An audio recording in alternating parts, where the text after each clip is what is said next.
안녕하세요.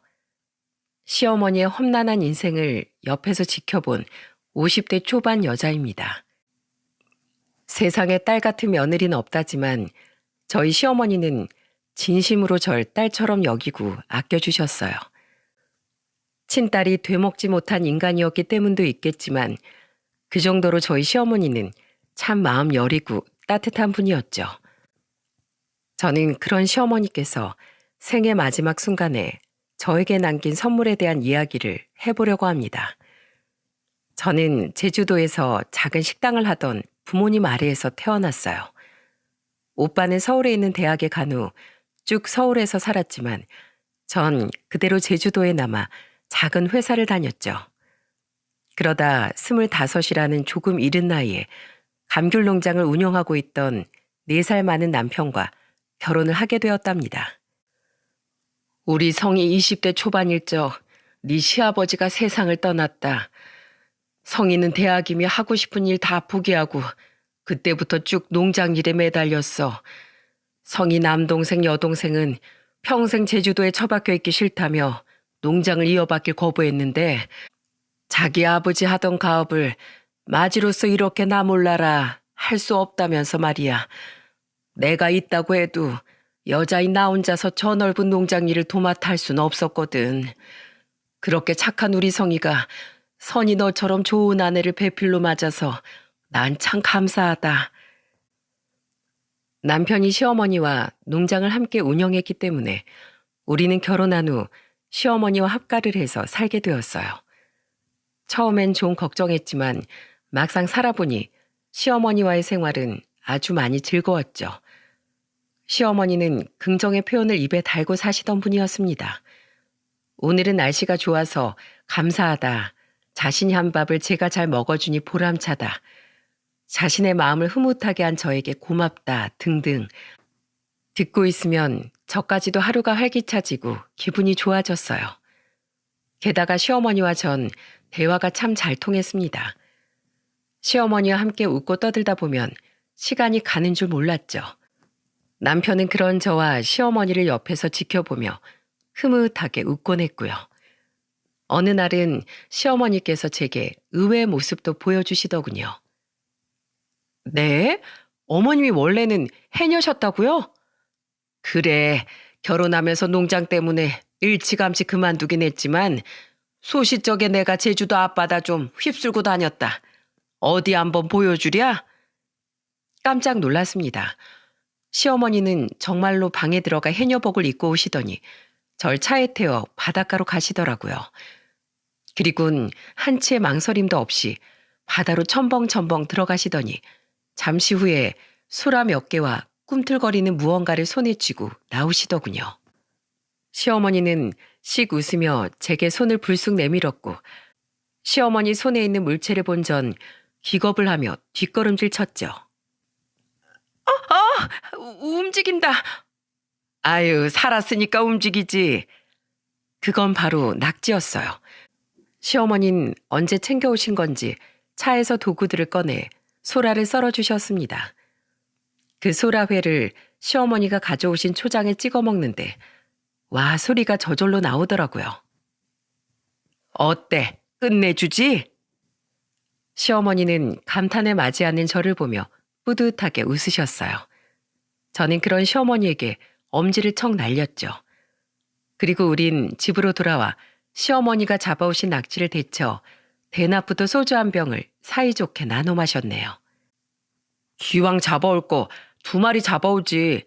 치사하게 나만 빼고 둘이서만 낮술을 즐겼어? 농장에서 돌아온 남편은 그런 우리를 보며 장난스럽게 툴툴댔습니다. 그리곤 입가심하라며 귤을 까서 우리 입에 하나씩 넣어주었죠. 저와 남편은 2살 터울의 아들을 둘 낳았고 사랑의 결실까지 생기자 우리 가족은 더욱 화목해졌습니다. 저희 집엔 가끔 시어머니의 동생인 시이모님이 놀러 오시곤 했는데 시어머니와 시이모님은 타인인 제가 보기에도 참 우애가 좋은 자매였습니다. 이모님 오셨어요? 그래, 우리 예쁜 조카 며느리 잘 지냈어? 아이고, 결혼 생활이 아주 행복한가 봐. 얼굴이 더 예뻐졌네.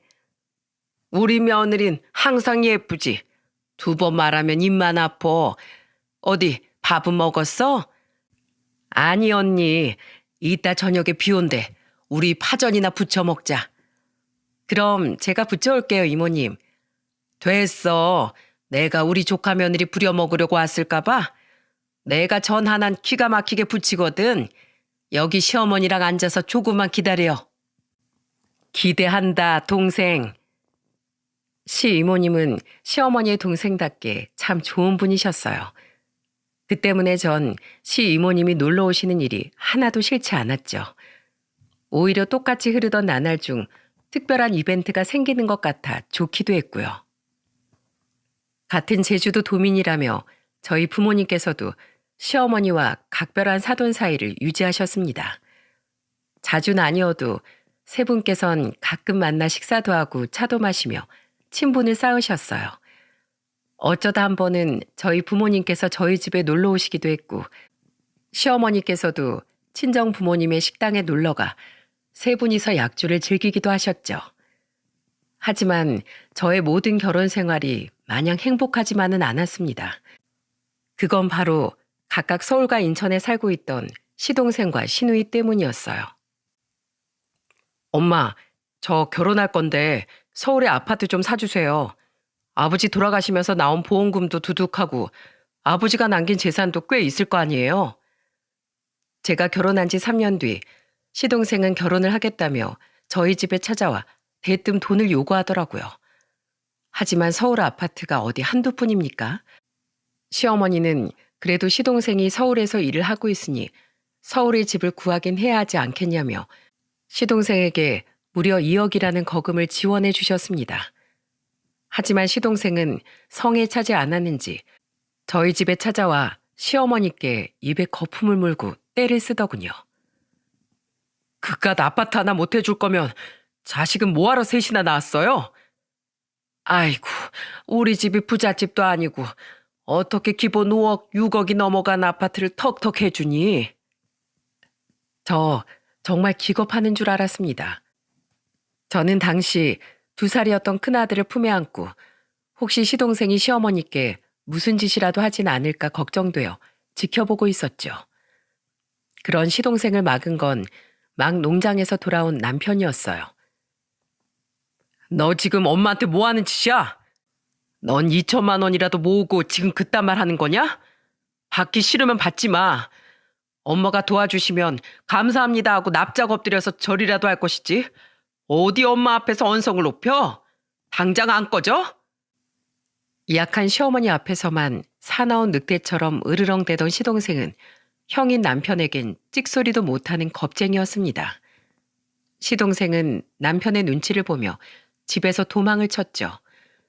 결혼 전에도 후에도 시동생은 남편이 일을 나간 틈을 타 자꾸만 찾아와 시어머니에게 돈 요구를 했고 되먹지 못한 망난이었던 건 막내였던 시누이 또한 마찬가지였어요. 엄마, 나 회사 그만뒀어. 나 베이커리 배워서 가게 차리게 돈 좀 대줘.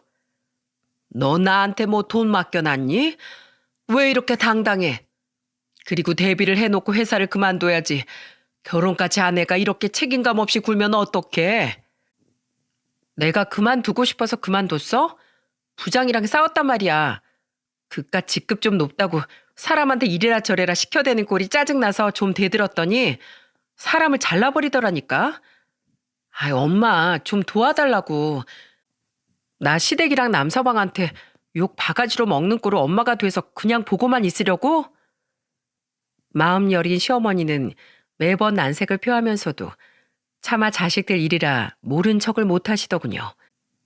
그렇게 시어머니는 남편 몰래 몇 번 두 사람에게 돈을 해주셨고 보다 못한 남편은 결국 시어머니의 통장을 뺏기까지 했어요. 남편에겐 아무 말 못했던 시동생과 시누이는 그때서야 시어머니의 돈을 더 이상 갈취할 수 없었죠. 나머지 두 자식이 그렇다 보니 시어머니는 더더욱 남편과 저에게만 의지를 하셨습니다. 너희는 내가 사는 유일한 낙이다. 그래도 우리 장남하고 큰며느리가 있으니 난 참 복 받은 사람이야. 시동생과 시누이 때문에 소가리를 하면서도 시어머니는 끝까지 긍정을 잃지 않으시더군요. 저는 그런 시어머니에게 어떻게든 힘이 되어드리고자 더더욱 시어머니에게 최선을 다해 잘해드렸죠. 하지만 세월의 풍파는 더더욱 시어머니를 괴롭혔습니다. 제가 결혼한 지 8년 뒤 시어머니는 그만 대장암에 걸리시고 말았어요. 다행히 손을 쓸 수 없는 말기에 발견된 건 아니었지만 극초기도 아니었던지라 시어머니는 수술을 받은 후에도 항암 치료를 병행하며 오래도록 암 투병을 하셔야 했죠. 투병 생활 동안 몸이 극도로 약해진 시어머니는 잔병 치레까지 많아지시더군요. 시어머니는 계속해서 입원과 퇴원을 반복하셔야 했고 전 일하느라 아이들에게 계속해서 붙어 있을 수 없던 남편 대신 친정 부모님께 자주 애들을 맡기곤 그런 시어머니의 곁을 지켰습니다. 그래도 시어머니는 참 강한 분이셨어요. 시어머니는 몇 번의 고비를 넘기면서도 결국 암을 이겨내셨고 몇 년의 세월이 흐른 뒤엔 드디어 암 완치 판정까지 받으실 수 있었습니다.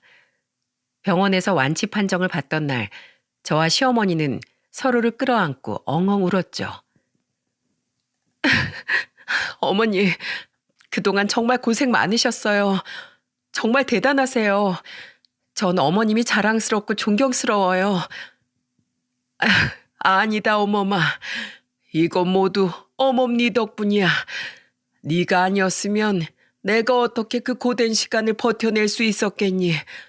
고맙다. 정말 고마워. 함께 병원에 왔던 남편은 그런 우리를 보고 옆에서 손등으로 연신 눈물을 쓸어내더군요. 그 어떤 걱정거리도 그때만큼은 우리 안에 존재하지 않았어요. 날씨는 화창했고 비록 눈물 범벅이긴 했지만 우리의 얼굴엔 그 어느 때보다 환한 미소가 가득했죠. 그날 우리는 충만해진 가족애를 가슴에 품고 앞으로의 희망찬 미래를 꿈꿨습니다. 하지만 시어머니의 건강이 겨우 나아졌나 싶었더니 두 번째 불행은 다름 아닌 저희 남편에게 찾아오더군요. 췌장암이요? 시어머니께서 암에 걸린 지 12년 만에 남편은 그만 췌장암 말기 판정을 받고 말았습니다. 남편의 나이 고작 40대 후반이에요. 수술조차 불가능했던 남편은 마지막쯤엔 고통 때문에 제대로 누워있기도 힘들어했고 식사량 또한 극심하게 줄었어요. 복수가 차고 침대 시트가 젖어 자주 갈아줘야 할 정도로 많은 식은땀을 흘렸고 차츰 정신이 혼미해지고 잠에만 빠져있는 시간이 늘어갔죠. 그렇게 투병을 한 지 5개월이 되었던 어느 날 남편은 시어머니의 손을 잡고 희미한 목소리로 말하더군요. 엄마, 저 살고 싶어요. 아직 해야 할 일이 너무 많아요. 그래, 끝까지 살아서 뭐든 하면 되지. 무슨 걱정이니? 이 엄마만 믿거라. 걱정하지 마. 내가 염라대왕 멱살을 잡고 흔들어서라도 우리 큰아들 꼭 지켜줄 테니까. 남편은 시어머니의 말에 옅은 미소를 띠고 다시 잠에 빠져들었습니다. 그리고 남편은 그대로 결국 영영 눈을 뜨지 못했죠. 안 된다, 성이야. 제발 다시 숨 좀 쉬어. 선생님, 얘가 저번에도 이러다가 한 번 돌아왔었어요. 이번에도 꼭 다시 돌아올 겁니다. 제발 우리 아들 포기하지 말아주세요. 어머니, 이 사람 숨 안 쉰 지 벌써 10분이 지났어요. 이제 우리 이 사람 그만 보내줘요. 이 사람도 많이 힘들었을 거예요. 저는 의사의 옷깃을 붙잡고 애원하며 울부짖던 시어머니를 말리며 흐느꼈습니다. 남편을 잃은 슬픔과 시어머니의 처절한 모습에 가슴이 찢어질 것 같았죠. 학교에 있던 두 아들은 뒤늦게 병원으로 달려왔지만 끝내 남편의 마지막을 지켜보지 못했어요. 그렇게 우리 가족은 누구보다 듬직하던 큰아들과 남편, 그리고 아버지를 잃게 되었습니다. 시어머니는 장례를 치르는 내내 몇 번이나 실신을 하며 응급실 신세를 지셨어요. 연세도 많은 분이 저러다가 정말 큰일을 치르는 게 아닌가 싶어 하루하루 피가 말랐죠. 시 이모님은 그런 시어머니의 곁을 지키며 매일같이 흐느끼시더군요. 그런 시어머니를 대신해 저는 장례 절차를 밟고 조문객들을 맞았습니다. 장례를 치르는 내내 제 곁에 있어 주셨던 친정 부모님과 오빠 그리고 새언니는 그런 우리의 모습을 보며 차마 눈물을 숨기지 못하시더군요. 반면 자기 형제의 장례식인데도 불구하고 시동생과 시누이는 장례식 마지막 날이 되어서야 모습을 드러냈습니다. 심지어 동서와 심해부는 잠깐 조문을 마치고 식사를 하자마자 먼저 비행기를 타고 돌아가 버리더군요. 그리고 웬일로 발인이 끝날 때까지 남아있던 시동생과 시누이는 집에 돌아오자마자 대뜸 본론을 꺼내더라고요.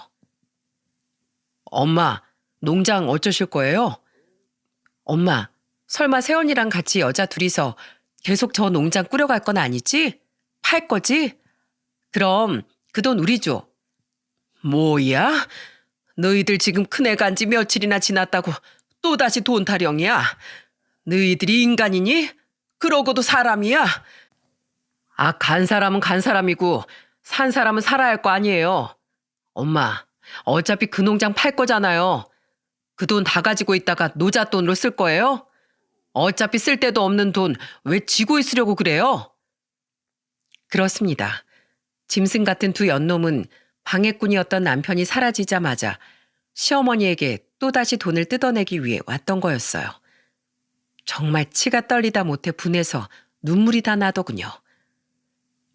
서방님, 아가씨, 정말 사람들이 해도 해도 너무한 거 아니에요? 어쩜 사람들이 돈벌레처럼 돈밖에 몰라요? 어머님 장례식 내내 계속 쓰러지셨던 거 모르세요? 어머님 이러다 또 쓰러지시면 어쩌시려고 장례식 끝나자마자 어머님을 이렇게 괴롭혀요? 형수가 무슨 상관이에요? 형도 세상 떠난 마당에 생판 남인 형수는 좀 빠져요. 설마 새언니도 농장에 눈독 들이고 있는 건 아니죠? 꿈도 꾸지 마세요. 어차피 농장은 우리 엄마 명의로 돼 있거든요. 시누이는 제 어깨까지 밀쳐대며 패악을 부렸습니다. 어른들 일이라 차마 끼지 못하고 옆에서 지켜보고 있던 저희 아들들은 그 모습을 더는 참지 못하겠는지 시동생과 시누이를 억지로 밀어서 쫓아내더군요. 시동생과 시누이는 어른도 몰라보는 쌍놈들이라고 제 아들들에게 악을 써댔지만 제 큰아들은 한마디를 던지곤 현관문을 쾅 닫아버렸죠. 쌍놈 조카가 쌍놈이지 그럼 양반이겠어요? 그리곤 두 아들은 펑펑 울고 있는 시어머니와 화가 나서 씩씩대는 저를 안고는 달래주었습니다. 남편을 닮아 어느덧 듬직하게 자란 두 아들 덕에 그날은 무사히 지나갈 수 있었죠. 하지만 두 사람은 근처에 숙소라도 잡은 건지 하루가 멀다 하고 저희 집을 찾아오더군요. 그것도 예전에 남편이 없을 때만 틈타서 왔던 것처럼 두 아들이 학교에 간 시간만 골라서 말입니다. 어차피 여자 둘이선 힘들어서 그 넓은 농장일 하지도 못한다. 그냥 농장 판 돈 그 두 놈들에게 다 줘버리고 그 놈들이랑 인연 끊으련다. 큰아들을 잃은 슬픔에 몸에 남은 기력이 없던 시어머니는 결국 농장을 판 돈 중 일부를 저에게 주시곤 나머진 전부 시동생과 시누이에게 줘버리셨어요. 시어머니에게 돈을 뜯고도 두 사람은 만족하지 못했는지 제게 준 돈까지 내놓으라며 성하였지만 시어머니는 악에 바친 목소리로 소리를 지르며 두 연놈을 쫓아버렸죠. 큰애가 피땀 흘려서 일군 농장값에 그의 처몫이 없다는 게 말이 되니? 이건 법적으로도 며느리랑 손주들 몫이니까 법정 싸움까지 가고 싶지 않으면 더는 넘보지 마. 그리고 다신 찾아오지 마라 이것들아. 그게 내 마지막 전 재산이야. 나랑 큰애 암투병하며 집에 모아뒀던 돈도 전부 다 써버려서 너희들한테 줄 돈도 더는 없어. 이 버러지 같은 것들아. 시어머니가 벗같이 들먹이자 그제야 두 사람은 투덜대며 가버리더군요. 그리고 정말로 시어머니에게 빼먹을 것이 이젠 없다고 생각했는지 두 사람은 더는 시어머니를 찾아오지 않았죠. 아주 인간으로서의 도리를 코딱지만큼도 모르는 시어머니 말대로 버러지 같은 인간들이었습니다. 이후 전 시어머니의 곁을 떠나지 않고 그 집에 그대로 남기로 결정했어요. 시어머니께서 암투병을 할 때도 몇 번 얼굴을 디밀지도 않던 시동생과 시누이가 뜯어먹을 돈도 더는 없는 마당에 시어머니를 모실 거라곤 전혀 생각지 않았고, 그렇다고 심적으로 많이 약해지신 시어머니를 차마 홀로 남게 둘 수는 없었거든요. 시 이모님이 가끔 찾아오시긴 했지만 이모님 또한 가정이 있으셨으니까요. 시어머니와 제법 돈도 가셨던 저희 부모님도 그런 저의 결정을 응원하고 지지해 주셨죠. 그런 제 마음을 모르셨던 시어머니는 남편을 보낸 지 얼마 되지 않아 절 붙잡고는 아이처럼 애원을 하시더군요. 어머마, 너도 날 떠날 거니? 네?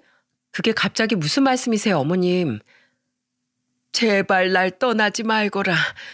성희도 곁에 없는데 내가 너까지 없으면 혼자서 어떻게 사니? 내가 이렇게 비마. 난 더 이상 혼자 살아갈 자신이 없다. 혹시 내가 가진 돈이 없어서 그렇다면 내가 어떻게 해서든 나가서 돈이라도 벌어오마. 제발 내 곁에만 있어다오. 어머니, 그게 무슨 말도 안 되는 말이에요. 저 안 떠나요. 전 항상 어머님 곁에 있을 거예요. 울지 마세요, 어머님. 깜짝 놀랐습니다. 분명 제가 아는 시어머니는 누구보다 희망을 잃지 않고 긍정적으로 사는 분이셨으니까요. 하지만 일찍이 자신의 남편을 떠나보내고 유일하게 믿고 의지하던 큰아들마저 잃자 시어머니는 그만 마음이 와르르 무너지신 것 같더군요. 저는 너무 애처로 보이는 시어머니를 꼭 끌어안고는 시어머니와 함께 엉엉 울었습니다. 괜찮아요, 어머님. 이젠 남편을 대신해서 제가 어머님 지켜드릴게요. 저 아무 데도 안 가니까 제발 불안해하지 마세요. 시어머니는 정신적으로 많이 불안하신 상태였습니다. 옆에 누군가 없으면 불안에 떨며 눈물까지 흘리실 정도로 타인에 대한 의존도가 높아지셨죠. 게다가 마음이 약해지자 시어머니는 날이 갈수록 건강을 잃어가셨어요. 그러다 보니 시어머니의 노화는 점점 빨라졌고 자꾸만 악몽을 꾸시는지 잠조차 제대로 주무시지 못해 불안 증세 또한 악화되어만 갔습니다. 시 이모님은 주말마다 찾아와 그런 시어머니의 곁을 지켜주셨죠. 이외에도 저희 친정 부모님께서도 가끔 시어머니의 병문안을 오셨고 날이 갈수록 힘들어 보이는 저를 보며 이런 말씀을 하시더군요. 너 괜찮니? 안 되겠다, 선이야. 이 엄마랑 아빠가 도와줄 테니까 사부인께는 죄송한 이야기다만 시설 좋은 요양원에 모시는 건 어떠니? 아니, 엄마. 우리 어머님 지금 많이 불안해하셔서 요양원에 못 들어가셔. 보내고 싶지도 않고 그냥 지금처럼 어머님 모시고 병원 다니고 정신과 진료도 받게 해드리면서 내가 끝까지 모실래. 엄마도 그랬잖아. 시부모님도 부모님이라고. 네가 그렇게까지 이야기하니 넌 아무 말도 안 하마. 그래도 이 돈은 받아두어. 너희 시어머니 옆에서 통 못 떨어져서 일도 지금 못하잖아. 끝내 엄마는 제 손에 2천만 원이 든 통장을 쥐어주시더군요. 40 중반을 넘은 딸 걱정 때문에 머리가 더 하얘진 것 같은 부모님을 보며 저는 통장을 꾹 쥔 채 눈물만 뚝뚝 흘렸죠. 이후 큰아들은 제주도에 있는 국립대에 진학을 했고 공부를 더욱 잘했던 저희 둘째 아들은 서울에 있는 대학에 붙어 서울로 올라가게 되었습니다. 저는 부모님이 도와주신 돈으로 아들들의 학비를 대줄 수 있었어요. 언니, 나 왔어. 우리 조카 며느리도 잘 있었지? 오셨어요, 이모님? 응, 아주 맛있는 거 사들고 이 이모님이 오셨지. 언니, 이것 봐라. 내가 언니 좋아하는 방어 사왔다. 오랜만에 우리 소주 한잔하자. 진규는 주말인데 어디 나갔어? 친구 만난다고 오랜만에 나갔어요. 워낙에 어디 안 나가고 저랑 어머님 옆에 붙어 있으려고 해서 제가 억지로 막 내보냈어요. 오랜만에 술을 몇 잔 드신 시어머니는 이내 방으로 들어가 잠을 청하시더군요.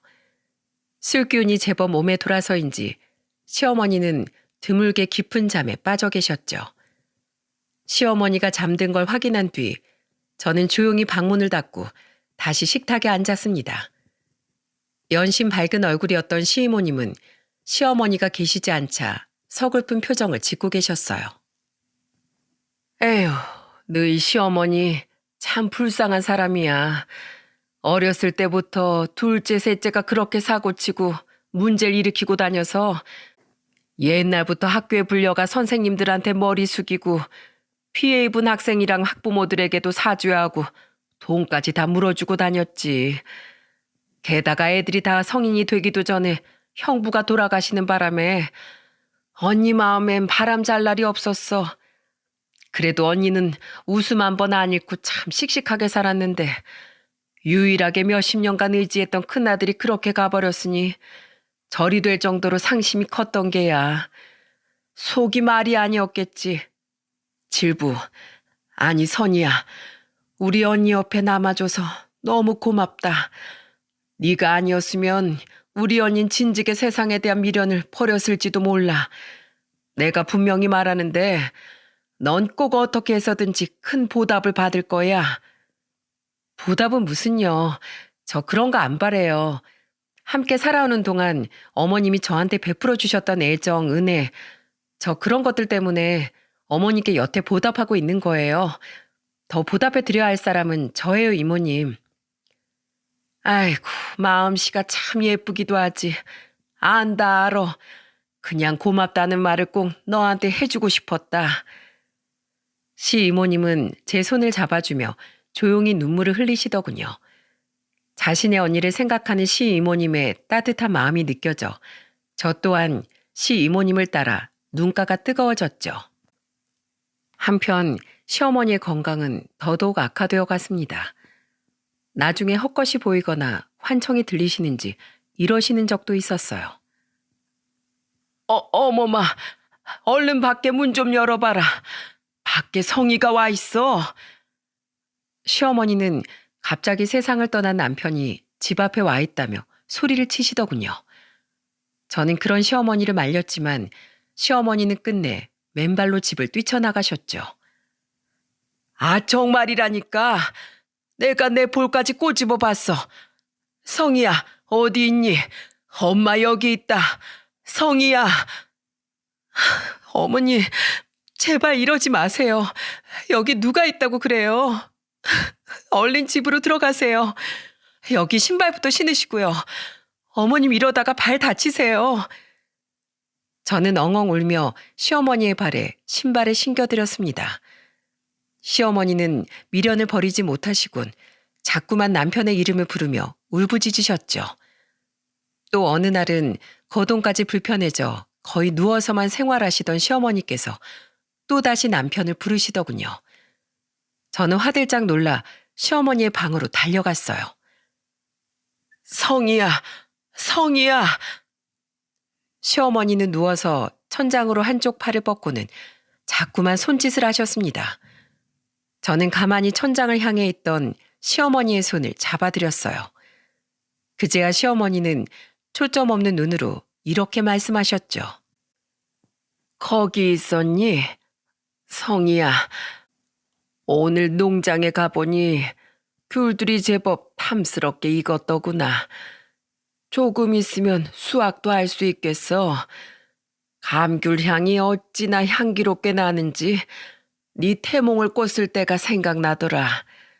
주렁주렁 열린 감귤을 몇 개나 까서 입에 호로록 넣었는데 귤이 얼마나 새콤달콤하던지 이번 농사는 대박을 치려나 하는 생각을 하며 잠에서 깼지. 그래서 나랑 너희 아버진 첫에는 딸이 와주려나 싶어서 애기 옷이며 침대며 죄다 분홍색으로 꾸며놨었다. 그런데 막상 네가 태어나 보니 글쎄 아들이어서 얼마나 웃었는지 몰라.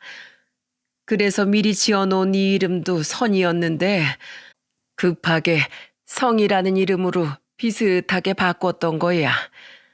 아, 그런데 네가 나중에 데려온 우리 며느리 이름이 선이어서 내 속으로 얼마나 놀랐나 모른다. 사람 인연이라는 게 참 신기해. 그렇지? 시어머니는 눈앞에 정말 남편이 있는 듯 희미하게 미소까지 지어 보이시더군요. 아마 시어머니는 살아생전의 남편을 환상 속에서 만나고 계신 듯 했습니다. 그리고 며칠 뒤 남편이 세상을 떠난 지 5년 만에 시어머니는 잠든 듯 조용히 세상을 떠나셨습니다. 마지막으로 제게 이런 말씀을 남기신 후에 말이죠. 어머마, 이 긴 생에서 내 며느리이자 딸이 되어줘서 정말 고맙구나. 그동안 병든 날 돌보느라 정말 고생 많았다. 난 이만 우리 남편하고 성희를 보러 떠날 때가 된 것 같아. 너 혼자 남겨둬서 미안하다. 우리 착한 진규, 민규 앞으로도 잘 키워서 너 또한 며느리도 보고 손주들도 본 뒤에 우린 그렇게 아주 나중에 만나자꾸나. 내가 가도 너무 많이 울지 말거라. 사랑한다, 우리 딸. 급히 이송된 병원에서 하루를 채 버티지 못하고 영원히 눈을 감으신 시어머니 얼굴은 그 어느 때보다도 평온해 보였습니다. 저는 그런 시어머니를 끌어안고 오열을 했죠. 옆에서 지켜보던 큰아들과 할머니가 위독하다는 소식을 듣고 급히 내려왔던 둘째 아들은 그런 저를 끌어안고 눈물을 흘렸습니다. 그리고 함께 시어머니의 임종을 지켜본 시이모님 또한 시어머니의 손을 잡고 마지막 인사를 하셨죠. 그동안 고생 많았어, 언니. 이제 하늘에선 더는 아프지 마. 거기서 그토록 그리워하던 성이랑 형부 만나서 여태 힘들었던 만큼 딱 그만큼 더 행복해져. 잘 가, 언니. 우리 나중에 만나. 그 와중에 더욱 분통이 터지고 화가 났던 건 시동생과 시누이는 시어머니 임종 때까지도 결국 병원에 오지 않았다는 거예요. 제가 분명 수십 통의 부재중 전화와 문자까지 남겼었는데 말입니다. 그러더니 그 두 사람은 시어머니의 빈소를 차리고서도 몇 시간이 지난 후에야 장례식장의 모습을 드러내더군요. 그런데 그 두 사람이 가족들을 데리고 장례식장에 나타난 이유가 뭐였는지 아십니까? 아이고, 사장님 오셨어요? 멀리까지 와주셔서 감사합니다. 창근아, 너도 와줬구나. 고등학교 졸업하고 처음인가? 와줘서 고맙다. 이리 와. 오랜만에 술 한잔 해야지. 진이야, 나야 기정이. 우리 엄마 부고 문자 받았지? 동창 애들이랑 다 같이 온다고? 알았어, 이따 봐. 두 사람은 다름 아닌 자신들 앞으로 들어올 부의금을 챙기기 위해 내려왔더군요. 가증스럽게도 조문객들 앞에서 가끔씩 억지 눈물까지 짜내면서 두 사람은 사돈의 팔촌까지 죄다 불러낼 기세였어요. 거기다 어쩜 저렇게 똑같은 것들만 만났는지 동서와 심해부는 오기 싫었던 티를 팍팍 내며 연신 하프만 쩍쩍 해대다가 밥 먹고 술만 퍼먹길 반복했죠. 그런 부모들 아래서 자란 시조카들이라고 정신이 제대로 박혔겠습니까? 시조카들은 자기 부모들을 졸라 며칠간 펜션을 잡고 논다며 첫날부터 아예 가버리더군요. 10대인 애들을 보호자도 없이 펜션에 보내버리는 부모나 할머니 혹은 외할머니 장례식은 신경도 쓰지 않고 놀궁리만 하는 자식들이나 정말 진절머리가 나기 싫더라고요. 이번에도 역시 3일 내내 장례식장에 와 계시던 저희 부모님은 그들을 보며 혀를 끌끌 차셨고 시 이모님은 괜히 자신이 부끄러우셨는지 얼굴을 붉히셨어요. 그리고 저희 아들들은 자신들의 작은 아버지와 고모가 꼴도 보기 싫었는지 아예 그들 쪽으론 시선조차 두지 않았죠. 발인까지 다 끝나고 난 뒤 자신들을 지켜보는 이목이 사라지자마자 동서와 심해부는 조카들이 있는 펜션으로 인사도 없이 가버리더군요. 남은 우리는 시이모님의 부름 때문에 조용한 카페로 들어갔습니다. 그곳에서 시 이모님은 시어머니가 생전에 미리 일러두신 재산 문제에 대해 말씀해 주셨어요. 너희들 엄마가 가지고 있던 나머지 재산들은 자식 둘에게 똑같이 나눠 준다고 했다. 그리고 며느린 선이 너에겐 지금 살고 있던 집을 남겼어. 자, 여기 관련 서류들이다. 이야, 노인네 이거 돈 없다더니 돈을 쬐금은 더 가지고 있었네. 알았으면 진지게 좀 뜯으러올걸. 근데 새언니는 불쌍해서 어떡한데요? 그 낡아 빠진 집 팔아봐야 얼마나 한다고. 역시 아무리 옆에서 병수발을 들어줘봤자 며느리 며느리고 자식은 자식이지.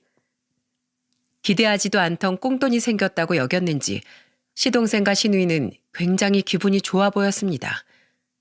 그들은 집을 제외하곤 시어머니께 한 푼도 물려받지 못한 저를 보며 비웃고 놀려대더군요. 아들들은 제 옆에서 주먹을 꽉 쥐었지만 전 테이블 아래로 아들들의 손을 가만히 잡으며 말렸죠. 그리곤 그들을 향해 이렇게 말했습니다. 진짜 불쌍한 인간이 누구인지도 모르고 떠드는 꼴하고는. 서방님 아가씨, 아니 너희들은 그런 정중한 호칭 따위도 아깝다. 아까워. 야, 이 한심한 것들아. 진짜 불쌍한 인간들은 너희들이야. 세상에서 가장 중요한 게 뭔지도 모르고 그저 돈돈거리면서 돈의 노예로 사는 바로 너희들 말이야. 너희들이 지금 그렇게 잘 먹고 잘 살 수 있게 된 거? 다 너희들 엄마 덕분이야. 돈? 그래, 어머님이 그동안 너희들한테 돈도 해주셨으니까 너희들이 지금 그렇게 발 뻗고 살 수 있겠지. 근데 너희들 학창시절에 사고치고 다니고 경찰서까지 들락거리던 거 다른 사람들한테 연신 머리 숙이고 너희들 대신 사과해가며 뒷수습하고 너희를 구해주는 일들, 그거 아무 대가 없이 오직 너희들을 위한 마음 하나로 할 수 있는 사람이 이젠 누가 있을까? 너희 둘 잘난 자식들? 아니, 이번에 꼬라지를 보니까 너희 자식들은 너희가 죽으면 딱 너희들만큼 돈만 챙기고 하하호호 할 거야. 분명히. 보고 배운 게 다 그런 거니까. 유일하게 너희들을 아무 조건 없이 아끼고 사랑해줄 엄마를 쓸모없다면서 버려버린 너희들은 언젠가 꼭 천벌받을 거다. 나중에 꼭 너희들이 잘못을 깨달았으면 좋겠어. 아무리 가슴을 치면서 후회한다 한들 때는 이미 늦었다는 걸 깨달으면서 너희들이 죽도록 아파할 날이 꼭 왔으면 좋겠다. 이 불쌍하고 한심하게 그지없는 것들아. 뭐래?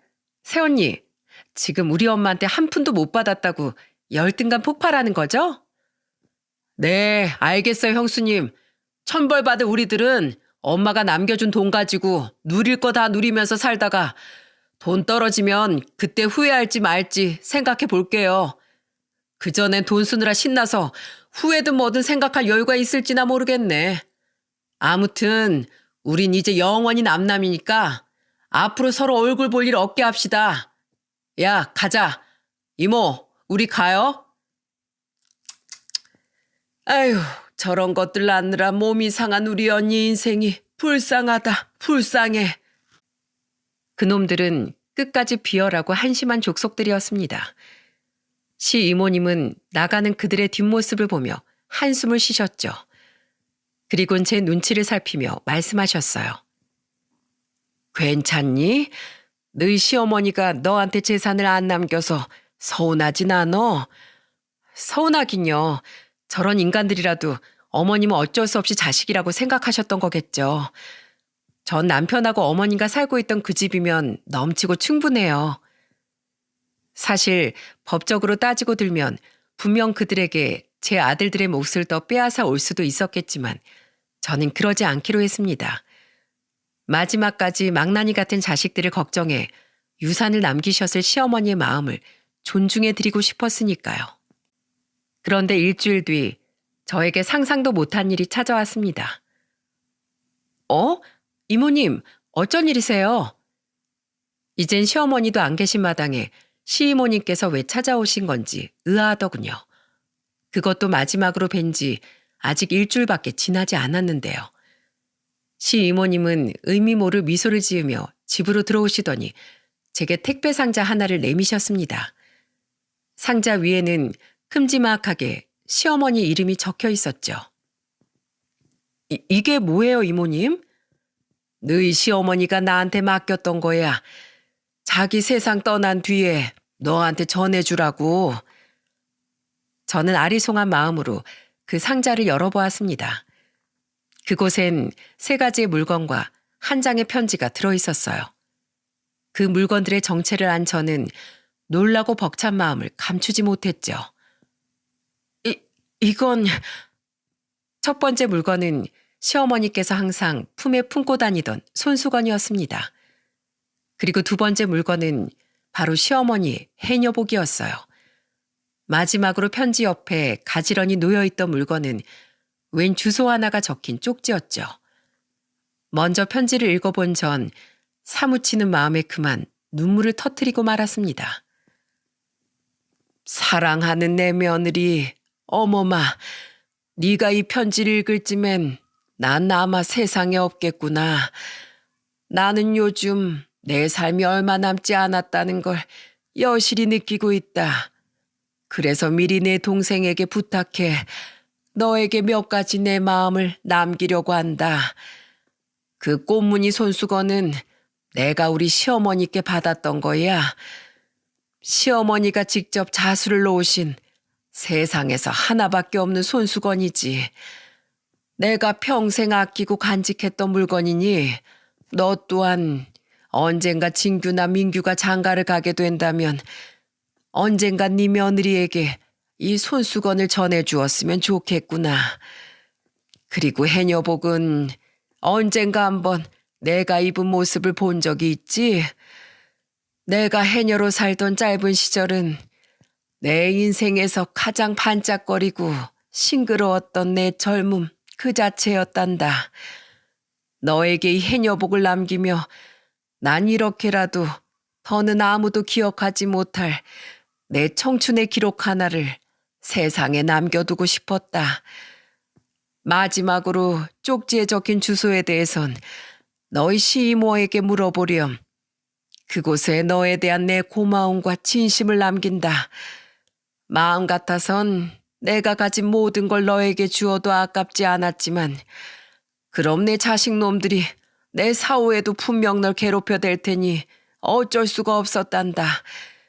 너와 함께했던 25년의 시간들 난 무척이고 감사하고 행복했어. 넌 성희가 내게 안겨준 내 인생 최고의 선물이었다. 이 편지를 쓰는 순간에도 눈물이 계속해서 눈앞을 가릴 만큼 떠올리기만 해도 고맙고 미안한 내 며느리 선이야. 네가 언제까지고 행복하길 내 하늘에서 빌고 또 빌어주마. 사랑한다.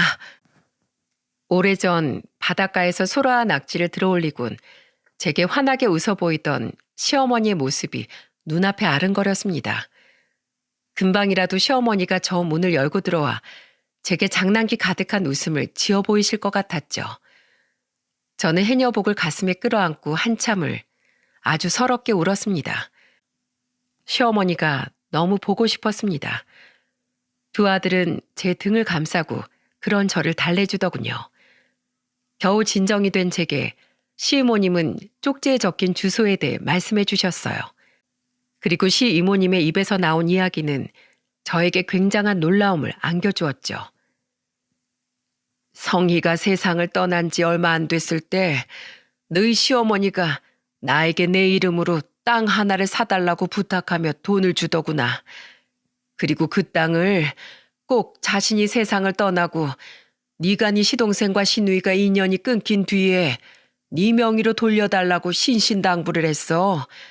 절대로 자기가 너에게 땅을 남긴 사실을 그 애들이 알아서는 안 된다고 말이야.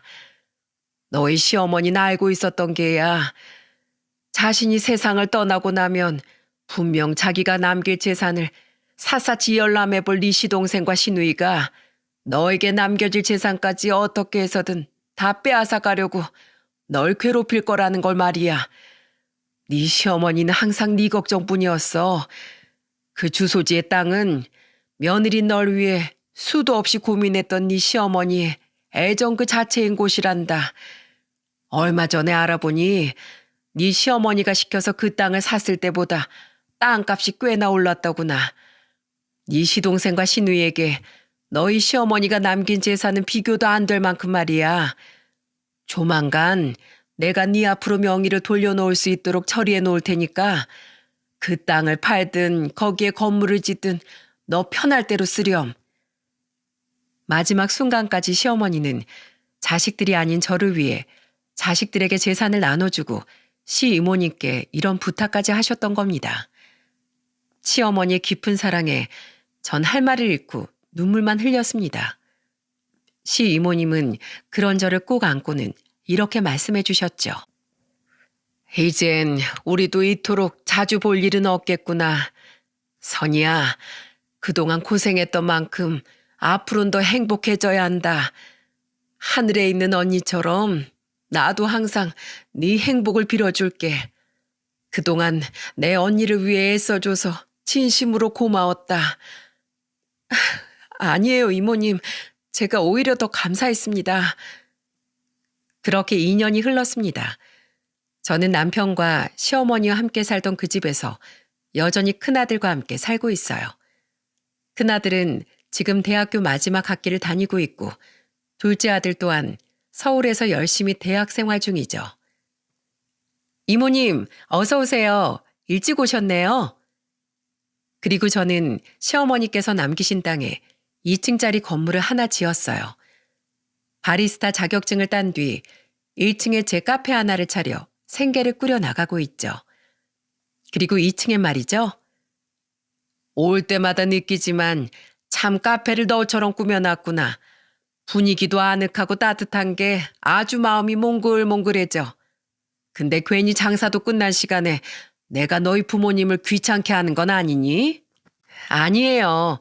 저희 부모님이 먼저 초대하신 건데요, 뭐. 카페 문 잠그고 얼른 같이 올라가요, 이모님.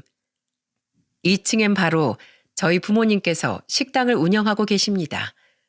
원래 장사를 하시던 곳이 워낙 낡았기에 제가 먼저 두 분께 가게 이전을 제안드렸죠. 시어머니께서 남기신 땅은 제법 상권이 좋았거든요. 이전에도 종종 시어머니 병문안을 왔던 저희 부모님은 시이모님과 몇 번 마주치며 친해지셨는데 시어머니가 돌아가신 지금까지도 세 분은 여전히 가끔 만남을 가지고 계십니다.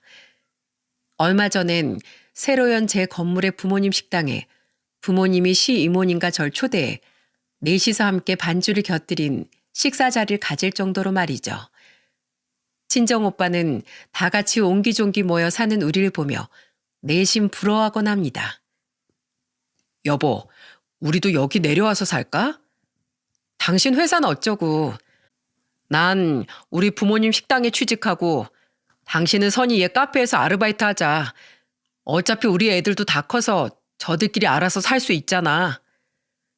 새언니는 장사가 쉬워 보이냐며 오빠의 등짝을 때렸고 저와 친정 부모님은 그 모습을 킥킬대며 바라보았어요. 저는 지금 이렇듯 시어머니를 먼저 떠나보낸 슬픔을 가슴에 묻으며 남은 삶을 이어가고 있습니다.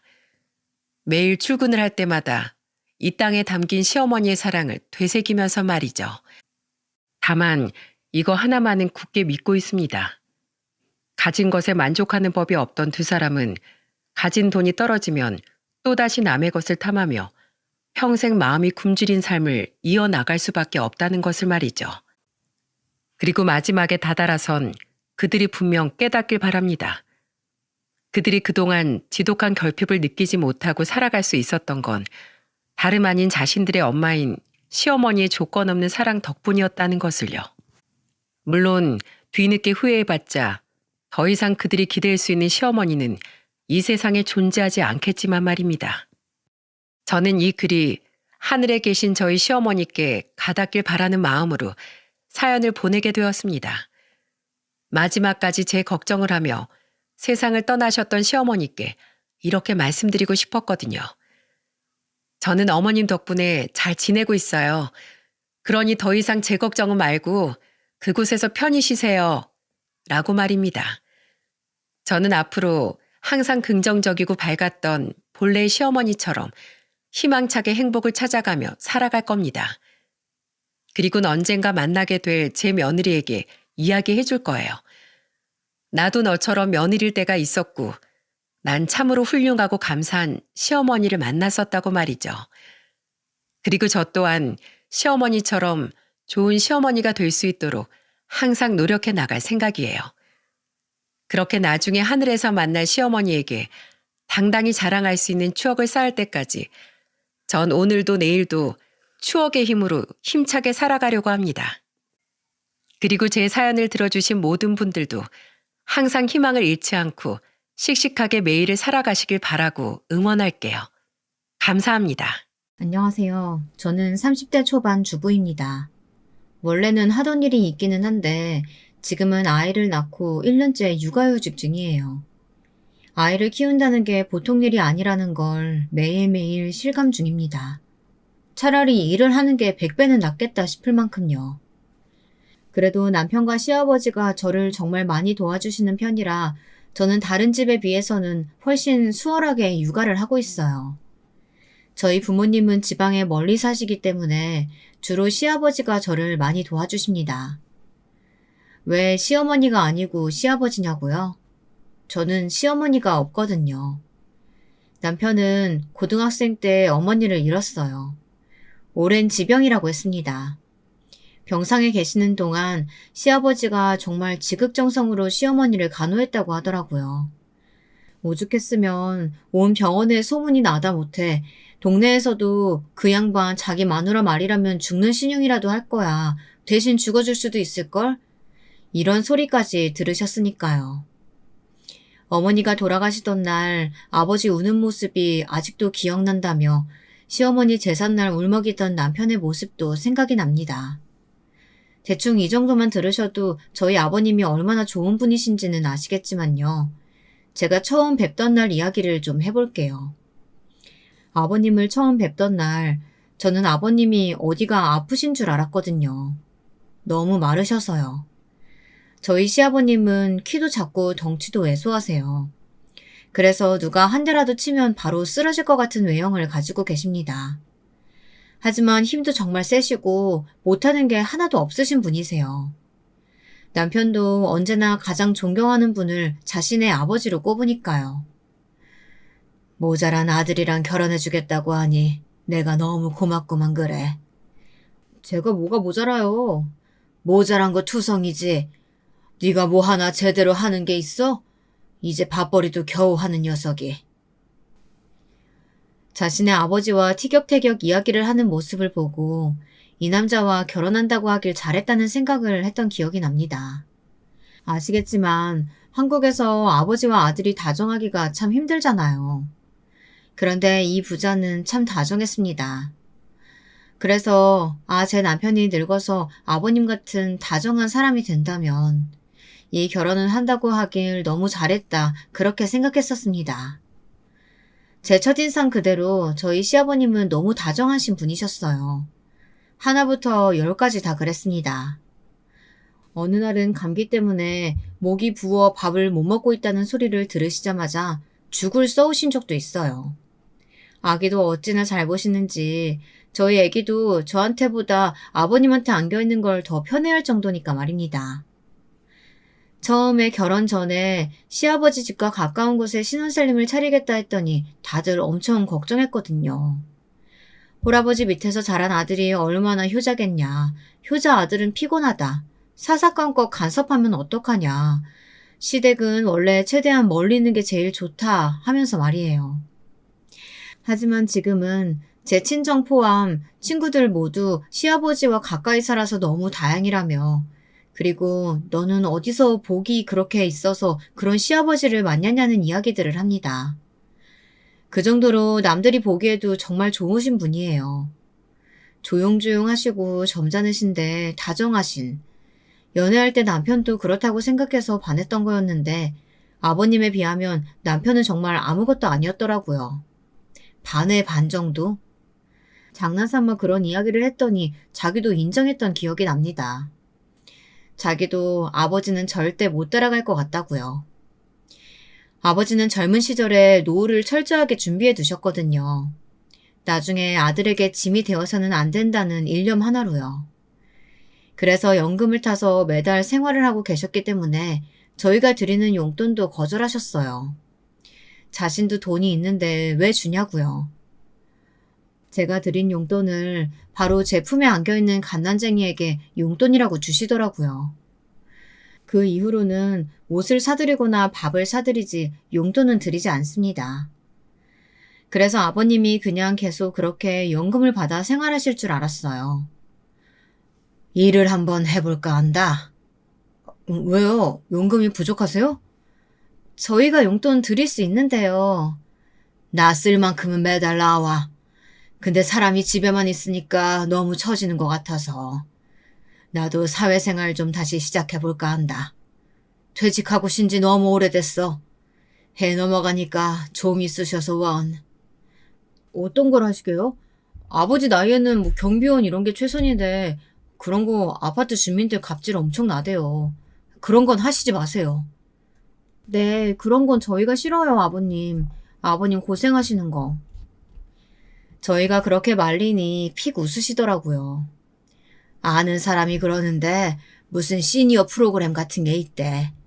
그런 거 신청하면 나라에서 월급을 지원해줘서 작은 회사들이 그 프로그램을 이용 많이 한다더구나. 저도 들어본 적이 있었던 것 같은 제도였어요.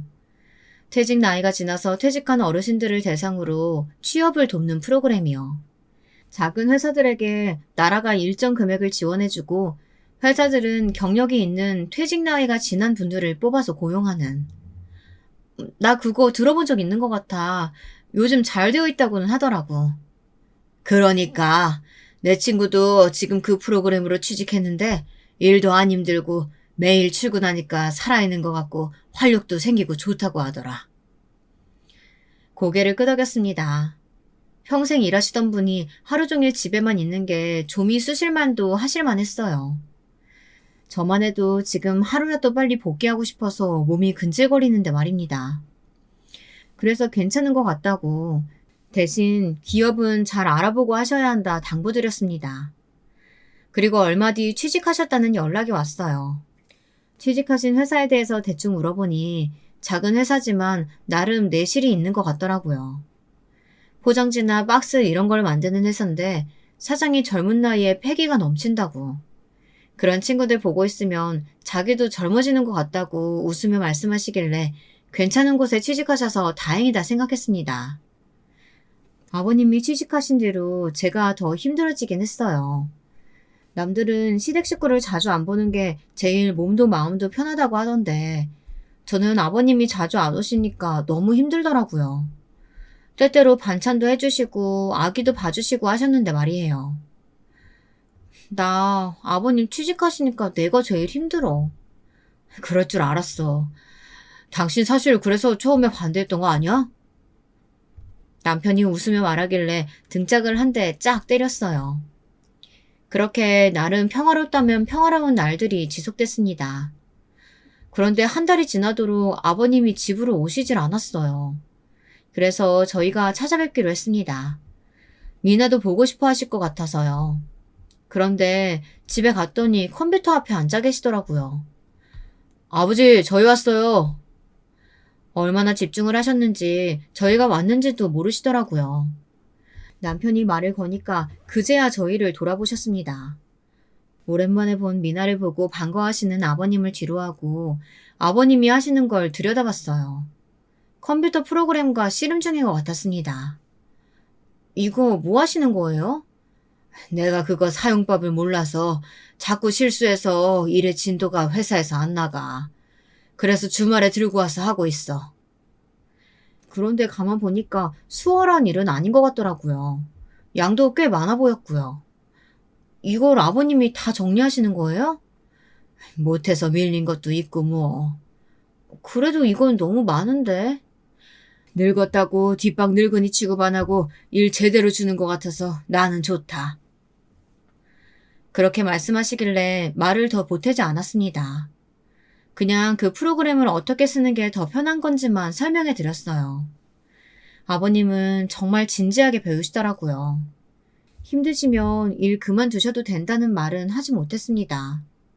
눈이 너무 반짝반짝 빛나고 있어서요. 진작 너한테 물어볼 걸 그랬다. 근데 내가 너무 고급 인력을 이런 곳에 쓰는 거 아닌지 모르겠구나. 잘난 며느리 이럴 때 써먹는 거죠. 며느리 잘났다고 딱히 사먹을 때가 있는 것도 아니고.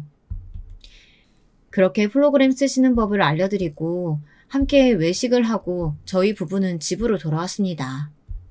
오는 길에 아버님이 정말로 이 일을 좋아하시는 것 같다고 다행이라는 말을 나누면서 말이에요. 그 이후에도 종종 주말에는 바쁘셔서 만나지 못했지만 그러려니 했습니다. 그러던 어느 날이었어요. 보통 요즘은 출근을 하시니까 낮에 전화를 하시는 일은 거의 없는데 낮에 전화를 주셨더라고요. 네, 아버님, 이 시간에 어쩐 일이세요? 아가, 너무 미안한데 내가 출근하면서 집에서 서류를 하나 두고 왔다. 집에 가서 그거만 여기로 좀 가져다 줄 수 있겠니? 미나 데리고 나오려면 힘들 텐데 미안하다. 아니요, 괜찮아요. 어떤 서류인데요? 집 책상 위에 그 초록색 봉투에 어제 날짜 적혀 있는 봉투가 있어. 네, 가지고 도착해서 다시 전화 드릴게요. 그리고 전화를 끊었어요. 그리고는 미나를 업고 아버님 집으로 갔습니다. 그리고 눈앞의 광경에 놀랄 수밖에 없었어요. 한동안 아버님의 집에 오지 않았거든요. 이게 다 뭐야? 집안은 온통 서류들로 넘쳐났습니다. 이게 한 사람이, 그것도 시니어로 뽑은 고령의 직원이 혼자 할 수 있는 일의 양인가 싶을 만큼이었어요. 대체 무슨 일을 이렇게 하시나 싶어 널려있는 서류들을 좀 보니까 일의 일관성도 없었어요. 그냥 온갖 잡다한 서류 관리들부터 회계 정보를 정리하는 일까지 보통은 두세 명이서 해야 할 파트의 일들이 막 널려 있었습니다. 아무리 규모가 작은 회사라 팀을 나누지 않는다고 하더라도 이건 좀 심하다 싶었어요. 시니어 프로그램으로 지원받아서 돈은 적게 쓰고 노동은 더 시키는 거 이거 양아치인 건데. 그리고 아버님의 퇴근 시간이 늦는다는 걸 이미 알고 있었거든요, 저는. 야근 수당은 제대로 챙겨주는 거 맞겠지? 하는 의문이 계속 피어났습니다. 하지만 일단은 급하다는 서류부터 챙겨서 아버님 집을 나왔습니다. 다음에 아버님을 뵐 때 진지하게 다 여쭤봐야겠다고 생각하면서요. 그리고 아버님이 알려주신 주소에 도착했어요. 도착하면 앞으로 나오신다고 하셔서 전화를 했는데 받으시질 않더라고요. 그래서 잠시 기다리다 다시 전화를 드렸는데도 안 받으셔서 제가 올라가기로 했습니다. 회사는 5층이었어요. 엘리베이터를 타고 올라가서 아버님이 다니시는 회사 현판이 붙어있는 문 앞에 섰습니다. 그런데 안에서 누군가가 정말 말 그대로 고래고래 소리를 지르는 소리가 들려왔어요. 밖에서도 다 들릴 만큼 엄청나게 큰 소리로 말입니다. 아, 이 노인네가 이런 실수를 하면 어떡해? 어? 이게 얼마나 중요한 자료인데 숫자 하나 틀리면 계산이 다 틀려지잖아. 내가 마지막으로 확인 안 했으면 200만 원이나 더 지급될 뻔했다고. 당신이 물어낼 거야? 그 뒤에 누군가가 말하는 것 같았는데 목소리가 작아서 잘 들리지 않았어요. 어딘가 쎄한 기분이 들어서 문 가까이 귀를 가져다 댔습니다. 치매도 아니고 내가 병원 가서 치매 검사 받아보라고 했지? 다 늙은 노인네가 숫자 하나 제대로 못 쓰는 건 원래 치매라니까? 잘리고 싶지? 아니, 일이 너무 많아서. 그 뒤에 따라오는 주눅이 잔뜩 든 목소리는 저희 아버님이 맞았어요. 순간 누군가가 제 머리에 엄청나게 차가운 얼음물을 가져다 부은 듯 온몸이 차가워지는 기분을 느꼈습니다. 지금 아버님한테 저렇게 막말을 하는 거라고? 너무 놀라서 차마 어떤 말을 더 꺼내지 못하고 어떤 행동도 하지 못한 채 문고리를 잡은 손에 힘을 줬습니다. 제 손이 파르르 떨리는 게 느껴졌어요. 늙은이 써줬으면 감사합니다 하고 납작 엎드려서 시키는 일은 뭐든 다 해야지 토를 달아? 당신 지금 제정신이야? 더 이상 못 듣고 있겠어서 문을 벌컥 열었습니다. 그러자 그 젊은 사장과 아버님의 시선이 저에게로 향했어요. 아버님은 놀라신 듯 눈을 크게 떴습니다. 아마 아버님은 그런 모습을 며느리에게 들킨 게 많이 부끄럽고 또 민망하셨을 거예요. 하지만 그 순간에 저는 그런 생각은 들지 않았습니다. 너무 화가 났거든요. 아이고, 얘야. 아버님이 저에게 아는 척을 해오자 놀랐던 사장이 곧 눈을 가늘게 뜨고는 저를 위아래로 훑어보더군요. 그 시선도 정말이지 불쾌했습니다. 아, 그 며느리? 정신 빠진 시아버지 서류 심부름하는 이런 모자랑 시아버지라 사느라 뭐 고생이 많으시겠네요, 며느님. 딱 봐도 저랑 비슷한 또래거나 많아도 한두 살 많아 보이는 젊은 남자였어요. 며느리라는 사람이 와서 이렇게 서 있는데도 그는 입으로 나오는 그 엄청난 막말들을 멈출 생각이 없어 보였습니다. 제가 있는데도 이럴 정도면 평소에는 늘 저런다는 이야기겠죠. 커피라도 한 잔 드릴까요? 다른 직원이 민망했는지 저에게 커피를 권하더군요. 그리고 제가 미처 거절의 말을 하기도 전에 다시 그 젊은 사장의 엄청나게 큰 목소리가 들려왔습니다. 너 지금 제정신이야? 그냥 서류만 주러 온 심부름꾼한테 커피를 준다만다 하고 있어. 탕비실에 커피 빨리 가는 것도 다 너 때문이지? 그래, 지들 돈으로 산 거 아니라고 막 쓴다 이거지? 어디서 돈이 줄줄 나가나 했는데 이것들이 다 범인이었구만 그래. 그 커피 얼마나 한다고 소리를 고래고래 지르더라고요. 그 직원이 그 말에 움찔움찔 하는 게 느껴졌습니다. 그리고 곧 그 사장의 목소리에 깬 미나가 울기 시작했어요. 으앙 소리에 사장이 또 소리를 지르기 시작했습니다. 집이나 살림이나 처하지. 이 시간에 애들 안고 나오는 아줌마들 다 한 대씩 맞아야 돼. 시끄럽고 보기 싫고. 아, 며느님은 이 정신 빠진 시아버지 심부름하러 나온 거니까 내가 오늘은 좀 봐드릴게. 그니까 애 좀. 아, 시끄러. 지가 더 시끄럽게 소리 지르고 있으면서 애 보고 시끄럽다고 삿대질하면서 악을 쓰더라고요. 진짜 너무 화가 나서 입 밖으로 저도 상스러운 말이 나올 뻔했지만 눈을 꼭 감고 심호흡을 하며 참았습니다. 그리고는 일단 애를 달랬어요. 곧바로 미나가 조용해지고 저에게 커피를 주겠다던 직원에게 조용히 물었습니다. 이번 주 일주일 동안 몇 시에 퇴근하셨어요? 제 질문에 왜 그런 걸 물어보냐는 얼굴로 바라보던 직원이 조용히 10시라고 대답하더군요. 그래서 야근 수당은 받았냐 물으니 고개를 젓더군요. 그리고 이 회사는 분명히 5인 미만으로 등록되어 있는 것 같았는데 지금 제 눈에 보이는 직원만 7명이었어요. 옳았구나 싶었습니다. 아줌마, 뭐 그런 걸 물어봐. 뭐 돼? 서류 주러 왔으면 서류만 주고 가. 이렇게 말하는 사장 앞으로 찬찬히 다가갔습니다. 그리고는 숨을 몰아쉬고는 말했습니다. 일단 좀 작게 좀 말해 이 새끼야. 애 또 깨서 울면 나도 할 말 제대로 못하니까. 제 눈빛이 달라지고 말투가 달라지니 그 사장이 흠칫 놀라더라고요. 당연하죠. 제가 일할 때는 정말 무서운 사람으로 정평이 나 있거든요. 저희 회사에서는 그걸로 저를 모르는 사람이 없었는데 말입니다. 젊은 사장이 쪼는 걸 보고 아직 안 죽었구나 생각했어요. 뭐? 새끼? 네가 한 막말에 비하면 나는 아직 시작도 안 했는데 벌써 이렇게 파들거리면 어쩌시나. 그리고 내가 조용히 말하라고 했지? 애 깬다고. 미나를 내려다보며 다시 말했습니다. 원래 한참 낮잠을 잘 시간이기도 했고 원래 애기치고 잠기가 어두운 아이라 다행히 새근새근 잘 자더라고요. 이 아줌마가 지금 눈에 뵈는 게 없나? 다 보이니까 그건 걱정 마시고 여기 야근수당 다들 못 받은 것 같은데 사업장도 5인으로 신고돼 있는데 딱 봐도 없네요. 그쵸? 이거 다 법 어기신 거 아시죠? 제 말에 잠시 움찔하더니 곧 비웃으면서 말하더군요. 어디서 보고 들은 건 많으시네. 뭐 그런 것도 드라마에 나와?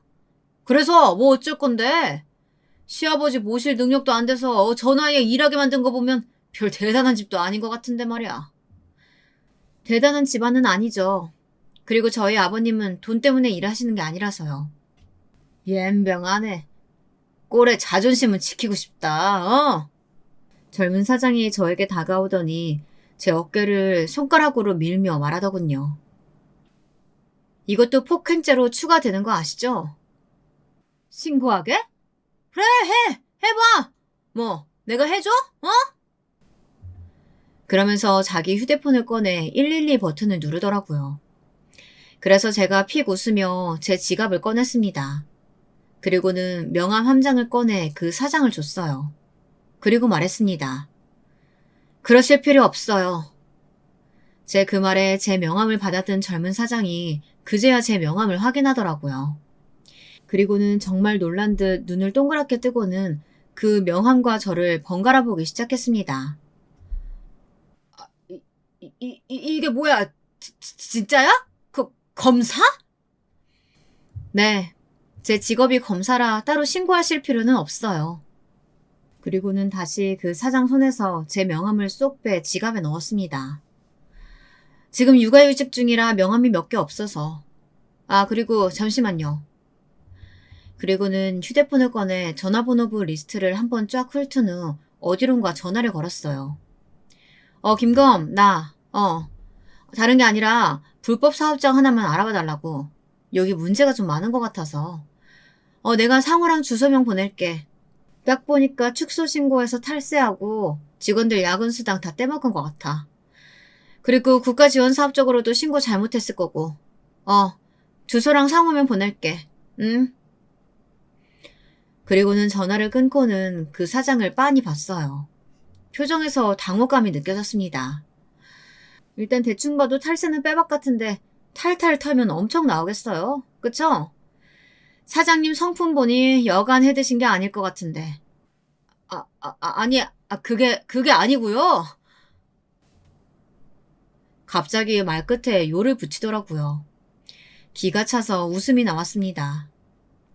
사장님, 세상에는 어떤 사람이 어떤 모습을 하고 당신 앞에 있을지 모르는 일이에요. 그니까 개 같은 성격 숨기고 사셔야죠. 누가 이렇게 당신 잡으러 온 저승사자일 줄 알고 이렇게 아무한테나 꼴찌리세요.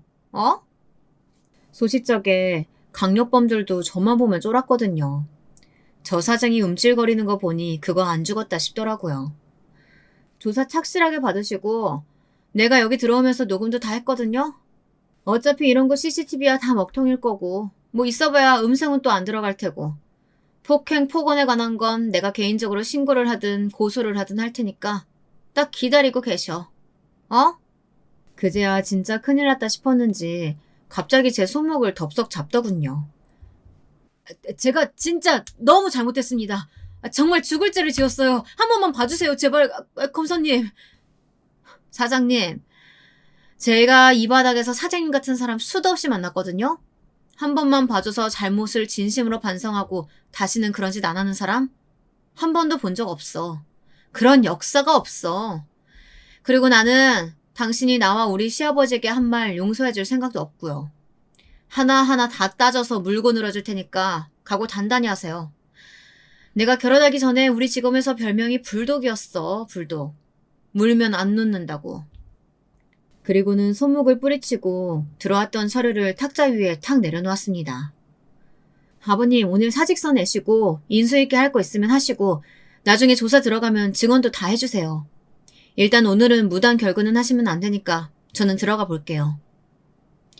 거의 울듯한 표정으로 저를 보고 있는 젊은 사장을 한 번 더 노려봐준 뒤 돌아서서 집으로 돌아왔습니다. 지친다. 오랜만에 기가 빠지는 경험을 했더니 정말 지치더라고요. 그래서 잠든 아기 옆에서 깜빡 잠이 들었나 봅니다. 띵동하고 벨이 울리는 소리에 깼어요. 문을 여니 아버님이 서 계시더라고요. 표정이 안 좋으셨습니다. 당연히 그랬겠죠. 오늘 너무 미안하구나. 그런 모습 보여서. 그게 왜 아버님이 미안해야 하실 일이세요. 그 자식이 미안해야 할 일이지. 그리고 그런 일이 있으셨음 진작에 저한테 이야기를 하셨어야죠. 이야기를 들어보니 아버님은 그 정도 일은 다 하는 건 줄 알았다 하시더라고요. 그리고 자기가 나이가 들고 서툴러서 못하는 거라고요. 사장이 그런 식으로 나오는 건 처음에는 화가 많이 났는데 나중에는 점점 괜찮아지더라고요. 그게 괜찮아지면 안 되는 거예요. 그래, 네 말 들어보니까 그게 맞는데 내가 생각이 짧았구나. 아버님께 아버님이 하신 업무들에 대한 설명을 들었습니다. 확실히 한 사람에게 주기에는 업무의 양이나 강도가 심했어요. 아버님의 이야기와 제가 오늘 들은 것들을 정리해서 아까 전화했던 동료 검사에게 이야기를 해줬습니다. 그 사장 새끼도 진짜 저렇게 재수없긴 하네. 하필 걸려도 너한테 걸리냐? 내가 뭐, 우리 직원 불도.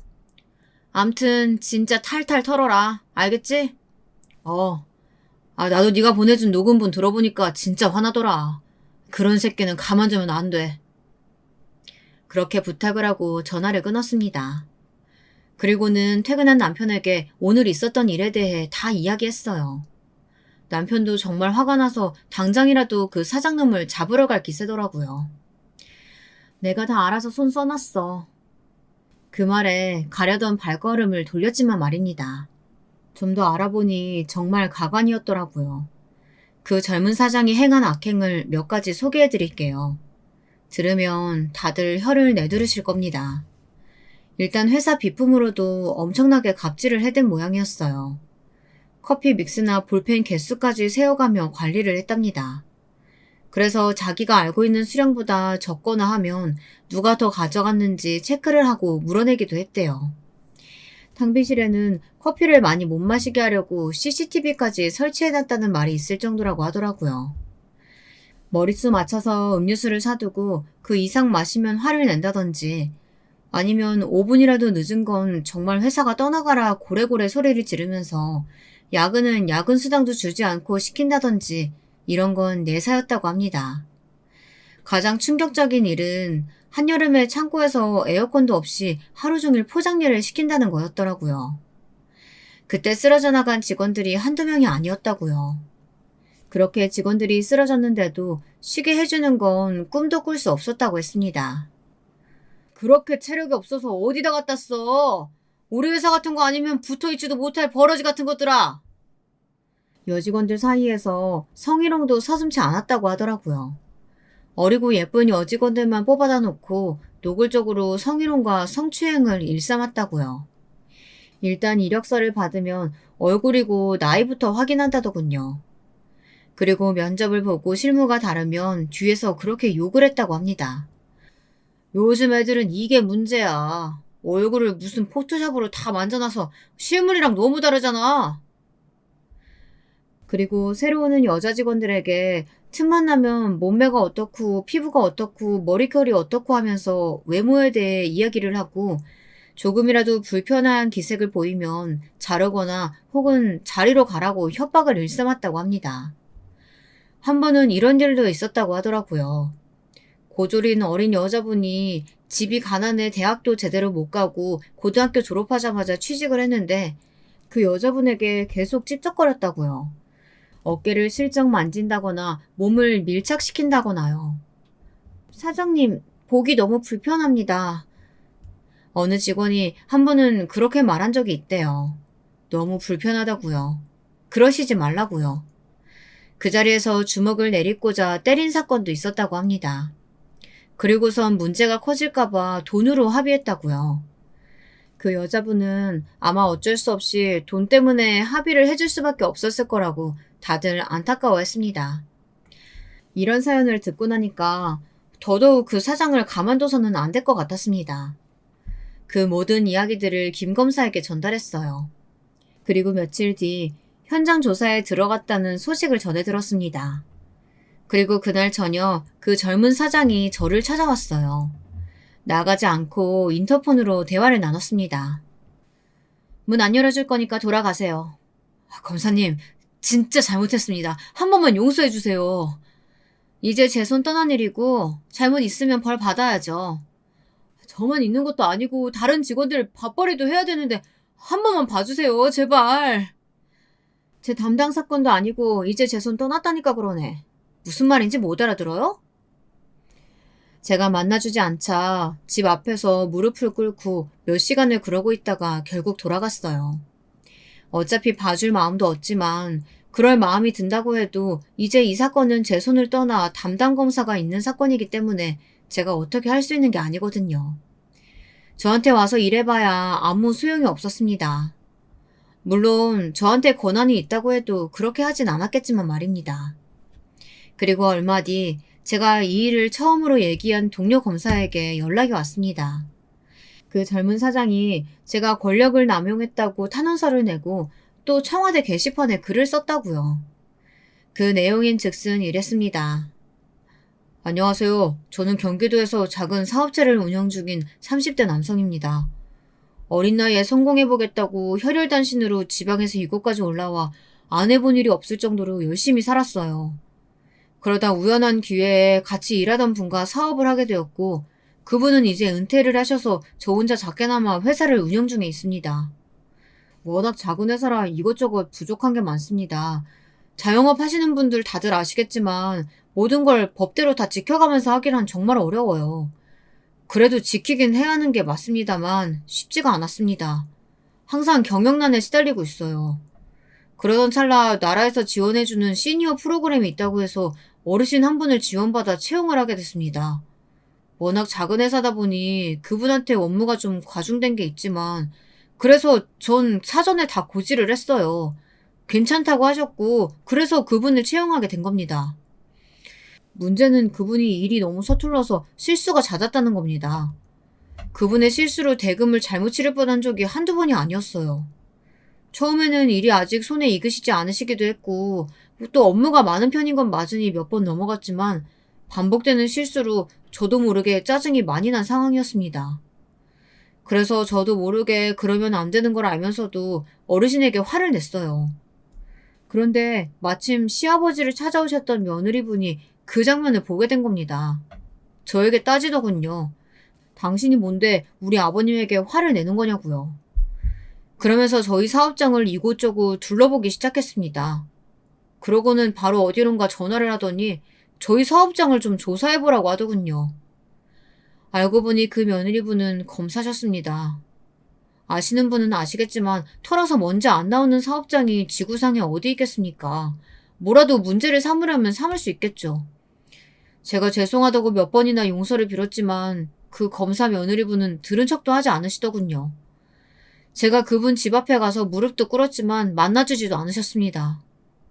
그렇게 저희 사업장에 대한 각종 조사가 시작됐습니다. 지금은 세무조사다 뭐다 난리예요. 안 그래도 겨우겨우 이어가던 회사가 하루아침에 망하고 저희 직원들은 다들 갈 곳을 잃게 되었네요. 물론 제가 잘못한 부분이 있습니다. 처음 일하시는 분에게 많은 업무를 맡긴 것도 또 어르신에게 화를 낸 것도 물론 잘못한 부분입니다. 그러나 이런 식의 과도한 보복 행위는 정말 너무한 것 같다는 생각이 듭니다. 대한민국에서 검사가 가지고 있는 힘이 얼마나 큰지 다시 한번 알게 됐네요. 살려주십시오. 이대로 망하면 저는 정말 죽습니다. 대충 이런 내용의 글이었어요. 글을 읽자마자 똑똑하다는 생각이 들긴 하더군요. 대한민국 국민들이 갖는 공권력, 검사에 대한 불신과 불만을 잘 이용한 글이라는 생각이 들었습니다. 제가 꽤나 욕을 먹겠다는 생각을 하면서 글을 읽었고 그 예상은 맞아떨어졌어요. 그 글이 여기저기 퍼져서 기사도 나고 제가 누군지 밝혀져서 저희 직원분들과 그 일을 조사하는 검사까지 엄청나게 욕에 시달리게 된 겁니다. 그냥 무대뽀로 나올 줄 알았더니 생각보다 머리를 쓰시네. 국민 정서도 이용할 줄 아시고. 어떡할 거야? 어떡하긴 뭘 어떡해. 나도 받아쳐야지. 어차피 나는 지금 육아휴직 중이라 책임 소재 가릴 것도 아니고. 그 사장이 똑똑하긴 했는데 하나는 알고 둘은 모르는 게 있었어요. 저는 진짜 생각보다 더 무대뽀라는 사실을 말입니다.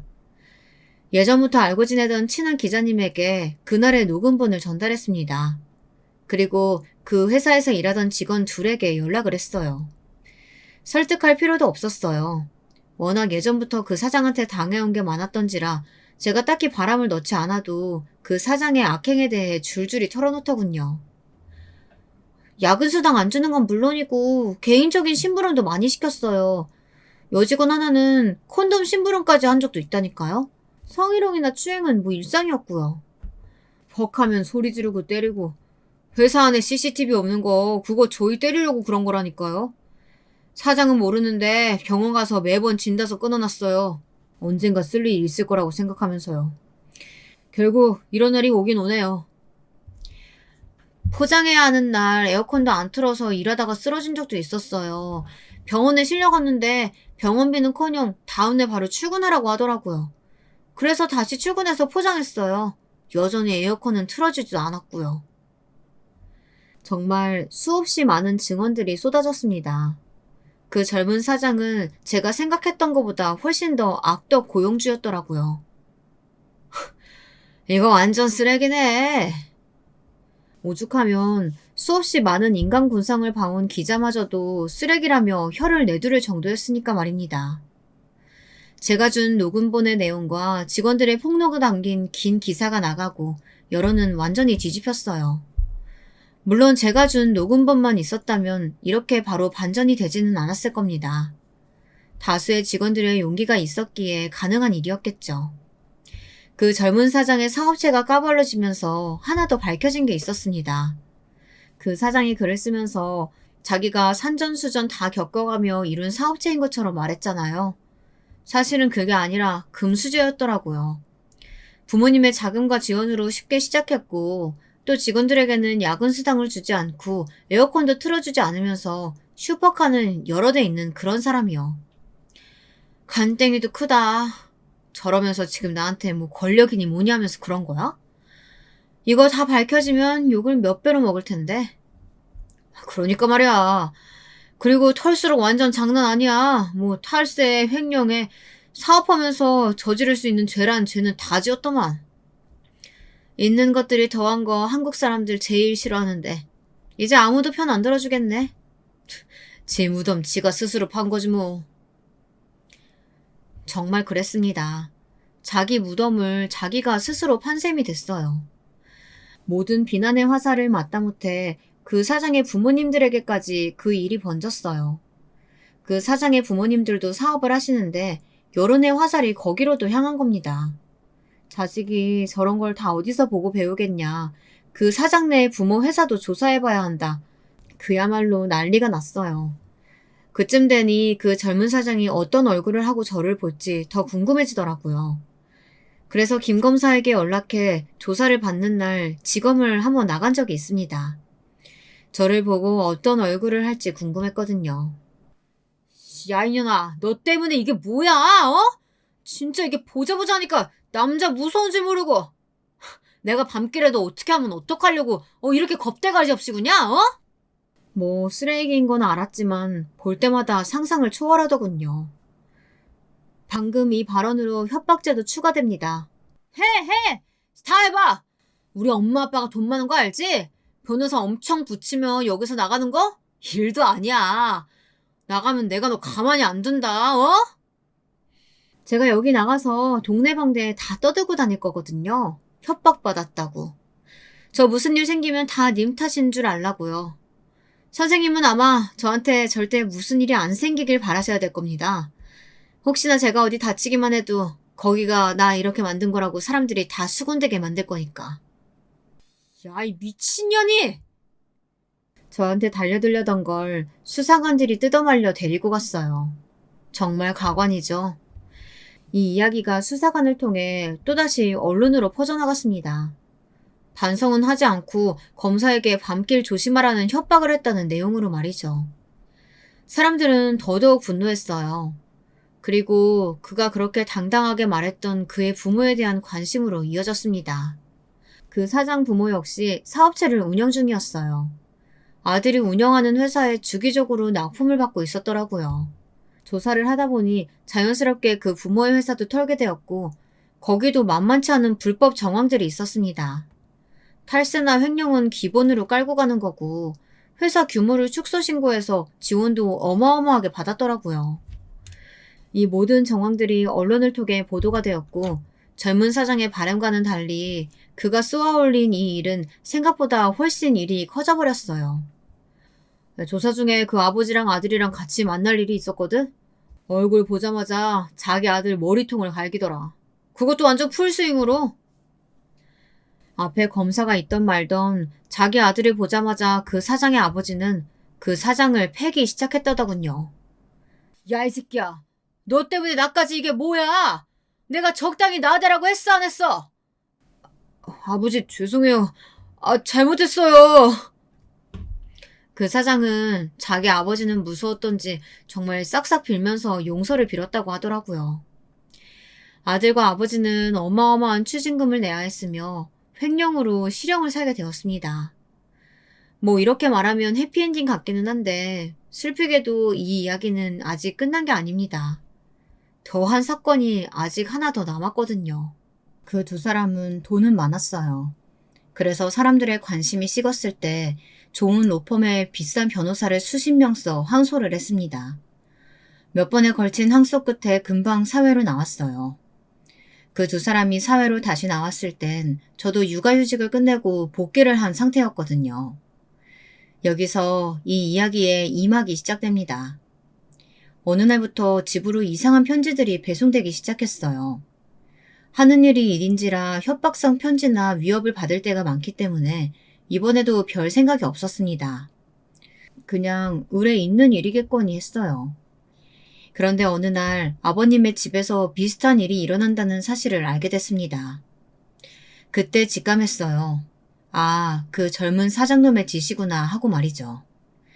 근데 심증은 있지만 물증은 없었습니다. 밤늦게 들려오는 협박성 전화도 수신인을 알 수 없었고 교묘하게 CCTV를 피해간 탓에 우편함에 편지를 두고 간 사람의 정체도 알 수 없었어요. 거기서 그쳤으면 장난 좀 치나보다 하고 말았을 텐데 거기서 그치지 않았습니다. 가족들끼리 다 같이 1박 2일로 여행을 가는 날이었어요. 시아버님의 생신 겸 여름 휴가 겸 겸사겸사 오랜만에 떠나는 여행이었습니다. 즐거운 마음으로 다 같이 집을 나서서 가고 있는데 뒤에서 누가 쿵 하는 소리와 함께 차를 박았어요. 순간적으로 아이를 확 끌어안아 아이는 다치지 않았지만 제가 팔을 세게 박는 바람에 뼈가 부러졌고 아버님은 머리를 부딪혀 이마가 찢어졌습니다. 가만히 있는 차를 박으면 어떡합니까? 네? 죄송하다고 했잖아요.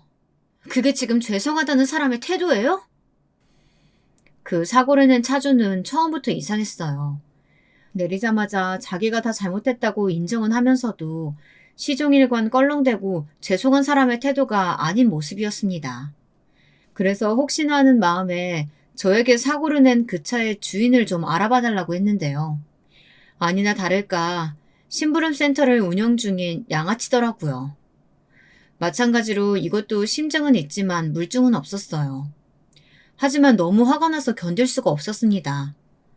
저만 있는 차라던가 어른들만 있던 차도 아니고 어린 아이가 타고 있었잖아요. 아이가 다쳤으면 어떻게 하려고 이런 짓을. 그런 생각을 하니까 정말 피가 거꾸로 솟는 기분이 들었습니다. 이 새끼, 내가 진짜 잡아서 족친다. 나왔다 불도. 그때부터 그 젊은 사장님에 대한 뒷조사에 들어갔어요. 이번에는 제법 머리를 썼더라고요. 휴대폰 전화 기록이나 통장 기록도 깨끗했어요. 그래서 이번에는 반대로 저에게 사고를 낸 자식을 털기로 했습니다. 대한민국 검사 죽이려고 했다가 실패한 거예요. 살인 미수, 알죠? 아니, 실수로 사고를 좀 낸 거 가지고 어떻게 살인 미수가 됩니까? 검사님, 이거 과잉 수사 아니에요? CCTV에 다 찍혔어요. 우리 집 주변에서부터 내 뒤에 따라 붙은 거.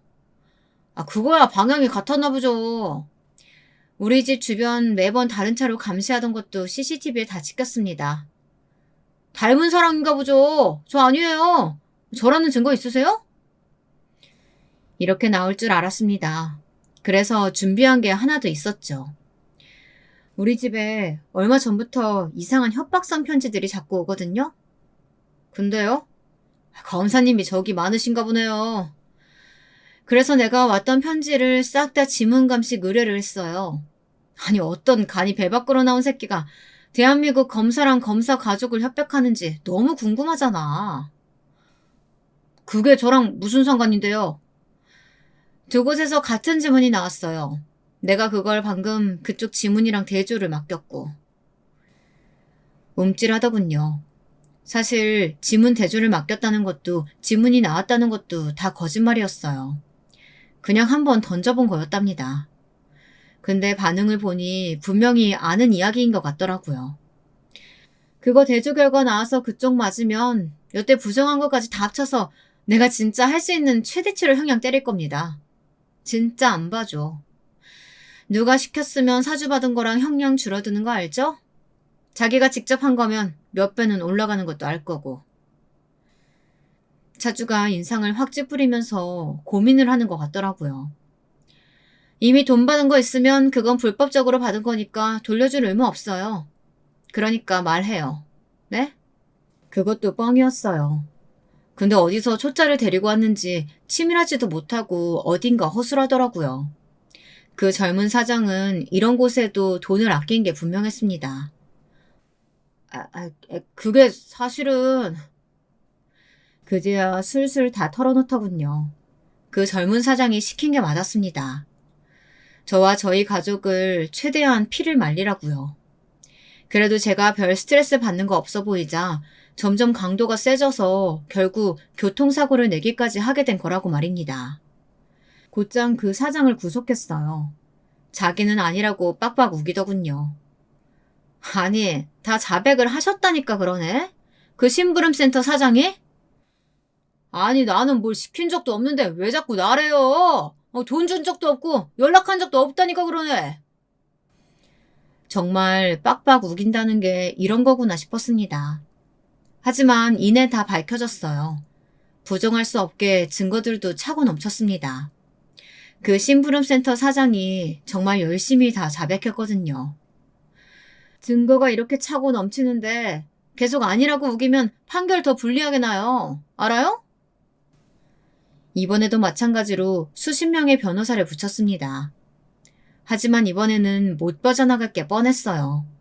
왜냐면 정말 전 국민적으로 욕을 먹고 있었거든요. 요즘 보복범죄가 매일 뉴스 헤드라인을 장식하고 있는 와중이라 분노가 더 들끓는 듯 했어요. 심부름센터를 고용해서 검사에게 보복을 한 금수저라는 부분이 특히 사람들의 심리를 자극했던 것 같습니다. 정말 엄청나게 욕을 먹었거든요.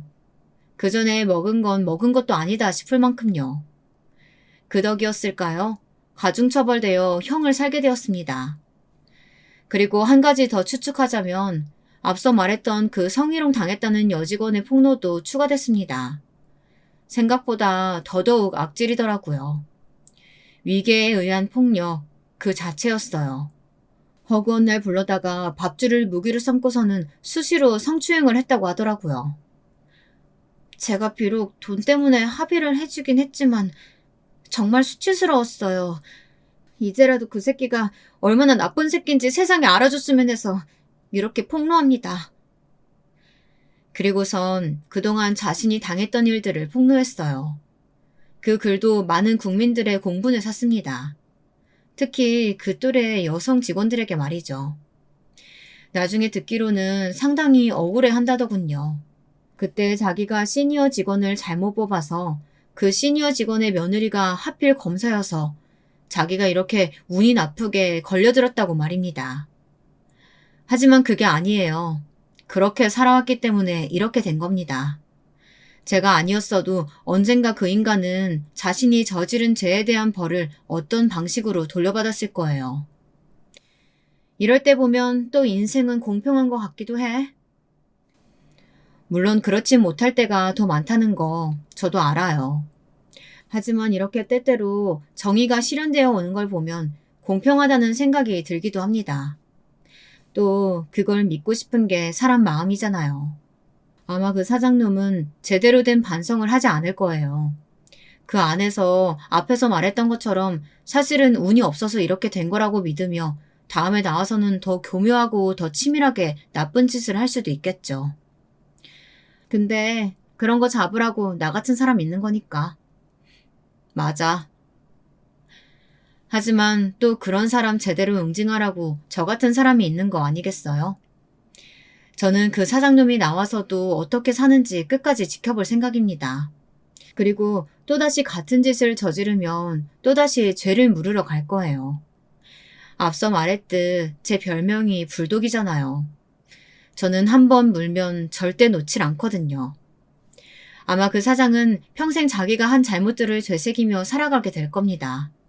제가 그렇게 만들 거예요. 반성하지 않는 사람에게는 진정한 용서 따위는 없으니까 말입니다. 길다면 긴 이야기 들어주셔서 감사해요. 제 이야기가 많은 분들에게 느끼는 바가 있는 이야기가 된다면 참 좋겠네요. 안녕하세요. 평소 재미있게 사연을 듣고 있는 간 60대가 된 평범한 여자입니다. 다른 분들의 사는 이야기를 듣다 보니 불현듯 오늘은 제 이야기를 털어놔보고 싶더라고요. 저는 중소도시 옆에 있는 조용한 동네에서 태어났습니다. 5남매 중 장녀로 어렸을 적 저는 동네 전방을 꾸리시던 엄마를 대신해 남동생 2명, 여동생 2명의 밥을 도맡아 했습니다.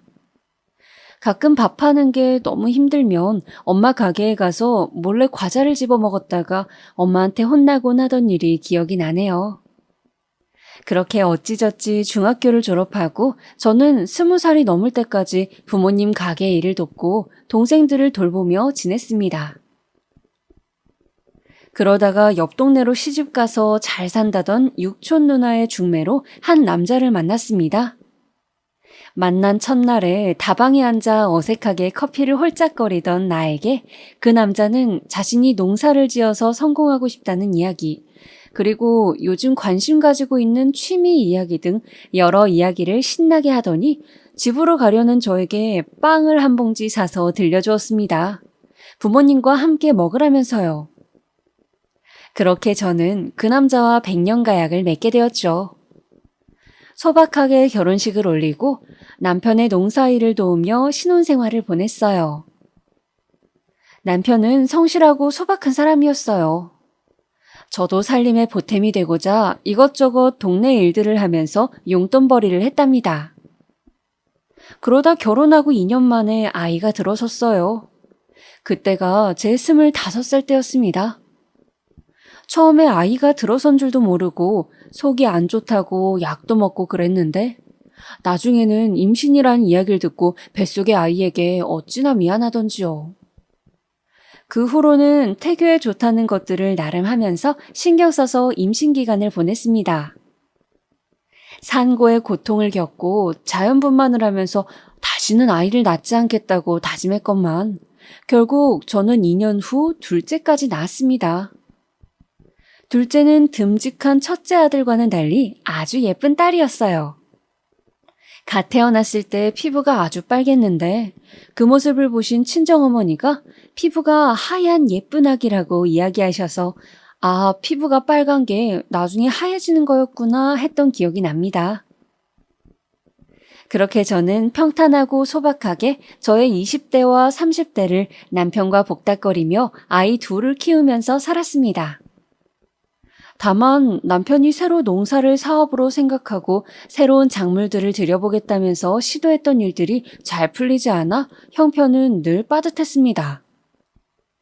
새 작물이 잘 자라지 못해 손해를 보고 거기다 흉년이 몇 번 휩쓸고 가자 우리 집은 결혼했던 당시보다 많이 가세가 기울게 되었어요. 그래도 고맙게도 우리 아이들은 사춘기 때도 그렇게 속을 많이 썩이지 않았고 저는 주변의 부러움을 사곤 했죠. 또 자라면서 큰아이는 제법 공부를 잘했어요. 그래서 아들이기도 하고 첫째이기도 해서 저희 부부는 아들에게 큰 기대를 걸고 재수도 시켜주고 대학을 가게 되자 자취방도 얻어주고 취업 준비에 필요한 영어 학원 돈이며 필요하다는 대로 돈을 항상 빌려서라도 마련해 보내주었습니다. 이름 대면 알만한 회사 정도는 들어가겠지 하면서요. 미안하게도 딸에게는 대학까지 보내줄 형편이 안 돼요. 저희는 딸에게 고등학교까지만 다니고 취업을 했으면 좋겠다고 이야기하였습니다. 가난한 농부인 남편의 수입으로 큰 도시로 대학 간 아들의 뒷바라지를 하기만도 벅찼고 또 그때의 짧은 생각으로는 대학을 가지 않더라도 인물도 괜찮고 야무지고 싹싹하니까 자기 앞가림하다가 좋은 혼처 자리가 나서면 멀리 보내지 말고 옆에 끼고 살면 좋겠다는 생각이었습니다. 실제로 동네에 딸을 가진 집들은 대부분 그랬으니까요.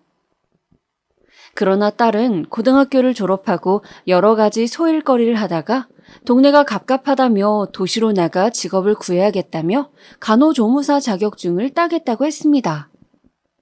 그래서 간호조무사 교육비를 대주고 전문적인 일이니 열심히 하라고 격려해줬습니다. 그렇게 딸은 자격증을 따고 아들이 있던 도시로 취직 자리를 구하게 되어 자식 둘이 같이 살 집을 전세로 마련해주고 가끔 들여다보러 다녔습니다. 그렇게 저는 자식 둘도 나름 앞가림을 해줬으니 우리는 이제 자식들 결혼시키고 우리 노후만 돌보면 되겠지. 이제 남편과 매일 뒷산에 등산도 다니고 국내 여행이나마 다니면서 즐겁게 노후를 보내야겠다는 희망을 품었습니다. 그런데 어느 날 큰 카드 회사에 취직해서 잘 다니고 있는 줄로만 알았던 아들에게서 청천벽력 같은 소식이 들어왔습니다. 갑자기 전화해서는 저에게 1억이 넘는 돈을 해달라고 하는 것이었습니다. 저는 너무 놀라서 수화기를 쥐고 있던 손을 바들바들 떨면서 물었습니다. 무슨 일이 있는 거야? 그 큰 돈이 사회초년생인 네가 왜 필요해? 수화기 속의 아들의 목소리는 불길하게도 착 가라앉아 있었습니다. 엄마, 그냥 아무것도 묻지 말고 대출 좀 해서라도 이번 한 번만 나 좀 살려주면 안 돼? 내가 열심히 일해서 꼭 갚을게요. 제발요, 부탁이에요. 아들은 아무리 다그쳐도 무슨 일이 있었는지 말하지 않았습니다. 저는 다짜고짜 딸에게 전화해서 다그쳤습니다. 네 오빠 무슨 일 있는 거니?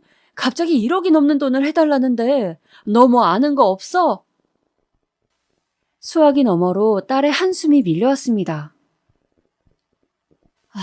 그렇게 말하지 말라고 했더니 기어이 돈 이야기를 했어요? 딸은 어쩔 수 없다는 듯이 이야기를 꺼내더군요. 오빠가 언젠가부턴가 밤에 잠을 안 자고 핸드폰을 붙들고 있길래 뭐 하는지 봤더니 축구를 열심히 보고 있더랍니다. 왜 새벽에 자꾸 보냐고 했더니 해외 경기라 그렇다고 해서 그러려니 했는데 날이 갈수록 밤을 새며 축구 경기를 보고 또 경기 승패에 따라서 뭔가 기분이 들쭉날쭉하고 얼굴이 점점 어두워져서 한 번은 제대로 따져 물었다고 합니다. 그랬더니 스포츠 토토라는 것을 한다고 했대요. 경기 승패에 따라 돈을 거는 일종의 도박이었습니다. 저는 갑자기 하늘이 무너져 버리는 것 같았습니다. 머리가 어지럽고 정신이 하나도 없었습니다. 도박이라니, 그런 것에 학창 시절에도 대학 때도 별 관심이 없던 아이였는데 뉴스에서나 보던 그런 도박을 저희 아들이 한다고요? 정말 말도 안 된다고 생각했습니다. 충격을 받고 말문을 잃은 저에게 딸이 기어들어가는 목소리로 이야기를 했어요. 엄마, 그리고 집은 지금 월세가 됐어요. 엄마 아빠 모르게 내가 돈 모아서 다시 전세로 돌려놓으려고 했는데 오빠가 몇천 보증금을 빼서 그 돈을 다 날렸어. 라고 이야기를 하는 겁니다. 아들은 몇 년간 그 스포츠 뭐라는 도박을 하다가 자기가 일하면서 모은 돈은 물론이고 저와 신랑이 제 자식들을 위해서 저희 노후 자금 헐어서 해줬던 전세금까지 몽땅 날려먹은 것이었습니다. 그것 말고도 지금 1억의 빚이 더 생긴 상태였죠. 저는 인생의 고통은 모두에게 공평하게 온다더니 평탄하던 내 인생에도 고통이 이렇게 시작되는 건가 싶었습니다. 그리고 아들에게 내가 뭘 그리 잘못해서 이런 일이 나에게 생기는지, 내가 임신 때 배탈약을 먹어서 아들이 이러는 것인가 라는 말도 안 되는 어처구니 없는 생각이 들 지경이었습니다. 딸도 저도 더 이상 할 말이 없어서 그냥 일단 알겠다고 전화를 끊고서 남편에게도 말하지 않고 일이 있어서 나갔다 오겠다고 하고는 버스를 타고 1시간 거리에 있던 바닷가를 갔습니다. 해변가 근처 칼국수 집에서 칼국수를 한 접시 시켜두고 잘 먹지도 못하는 소주 한 병을 시켰습니다. 그리고 헷가닥 눈이 돌았는지 그 소주를 물잔에 담아서 한 잔을 한 번에 다 마셔버렸습니다. 그렇게 바닷가에서 몇 시간을 보내며 울기도 하고 걷기도 하고 확 뛰어들어 버릴까 생각도 하면서 저는 겨우 정신을 부여잡고 집으로 돌아왔습니다. 사는 게 뭔지, 내 인생이 왜 이렇게 되었는지 그런 생각이 떠나지 않고 머리를 맴돌았습니다. 사정을 알게 된 남편은 불같이 화를 냈습니다. 그런 모습은 살아생전 처음 볼 정도로요. 아들을 불러앉혀서 무릎을 꿇리고 하루가 멀다 하고 아들딸 집을 들락거리면서 아들을 감시했습니다. 당장 쌓여있는 빚은 결국 한 채밖에 없던 집을 팔아서 충당하였고 저희 부부는 나이 50에 새를 살게 되었습니다. 그렇게 감당하기 힘든 일을 겨우 수습할 무렵 딸에게서 또 전화가 왔습니다. 엄마, 오빠가, 엄마. 딸은 제대로 말을 할 수 없을 만큼 울먹거리고 있었습니다. 저는 등골을 타고 식은땀이 흘러내리는 것을 느꼈습니다. 무슨 일이야? 응? 은영아, 무슨 일이니? 왜 그래? 도박은 중독이라고 했던가요? 죽을 때까지 못 끊어서 손을 잘라야 된다고 했던가요? 제 아들이 또 도박에 손을 댔던 것입니다. 이제는 월급까지 차압당하는 신세가 되었다고 했어요. 딸은 자신이 모았던 돈을 다 털어넣고 오빠를 도와보려 했지만 눈덩이처럼 불어가는 이자로 감당이 안 된다며 전화하는 내내 울었습니다. 오빠 좀 자기 인생에서 떼어내달라고 소리를 치면서요. 이제 이렇게 오빠 뒤치다꺼리 하면서 그만 살고 싶다고요. 저희 부부 역시 마음이 천갈래 만갈래 낭떠러지로 떨어지는 듯 하였습니다. 너무 깜깜해서 얼마나 깊은지도 알 수 없는 구덩이에서 우리 가족 모두를 끌어당기는 악마의 손이 튀어나와 모두를 삼키는 것 같았어요. 득달같이 자취집으로 가보니 아들은 편지 한 장을 남겨두고 떠나버린 후였습니다. 월급은 차압이 들어가서 직장을 그만뒀고 한동안 나를 찾지 말라고 죄송하다고 쓰여 있었습니다. 차마 저희의 얼굴을 볼 수 없었겠죠. 전세로나마 버티고 있던 저희 부부는 전세금마저 빼서 그동안 모아온 전 재산을 아들 때문에 다 날리고 동네 낡은 빌라 월세를 사는 신세가 되었습니다. 다행히 남편의 일은 정년이랄 것은 없어도 기운이 있는 한 농사를 지을 수는 있기에 하루하루 입에 풀칠은 하며 사라졌습니다. 저는 동네 식당에서 야채 다듬는 일을 구해 하루 5시간은 꼼짝 않고 허드렛 일을 했습니다. 때로는 너무 힘들어서 죽고 싶기도 했지만 같이 고통을 견디고 있는 남편과 아들 때문에 힘든 시간을 보낸 딸아이를 생각하니 무책임하게 그럴 수는 없었습니다.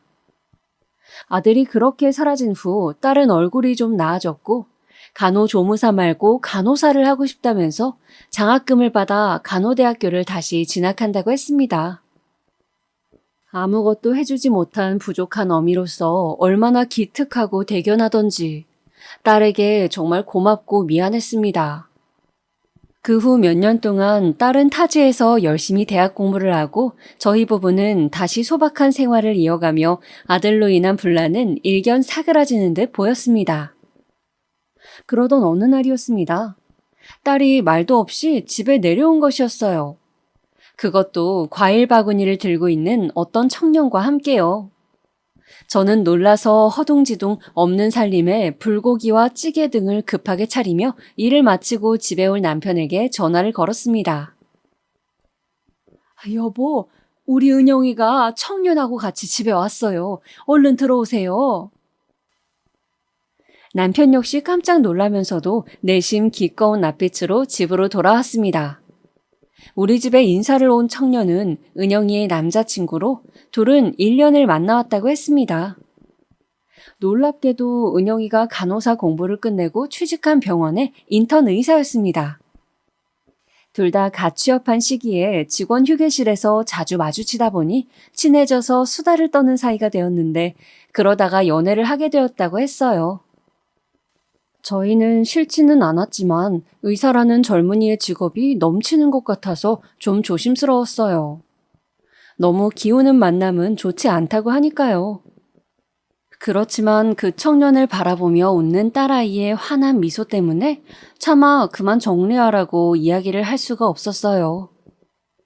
그리고 한 1년여쯤 지났을까? 딸은 그때 소개했던 남자친구와 결혼 생각을 하고 있다며 행복에 겨운 표정으로 저에게 허락을 구했습니다. 저는 딸의 이야기를 듣고 시집살이를 하지 않을까, 우리가 해줄 수 있는 게 없는데 예단이며 혼수며 다 어떻게 하지 등등 여러 생각에 잠을 못 자면서도 우리 딸이 이제 편하게 살겠구나.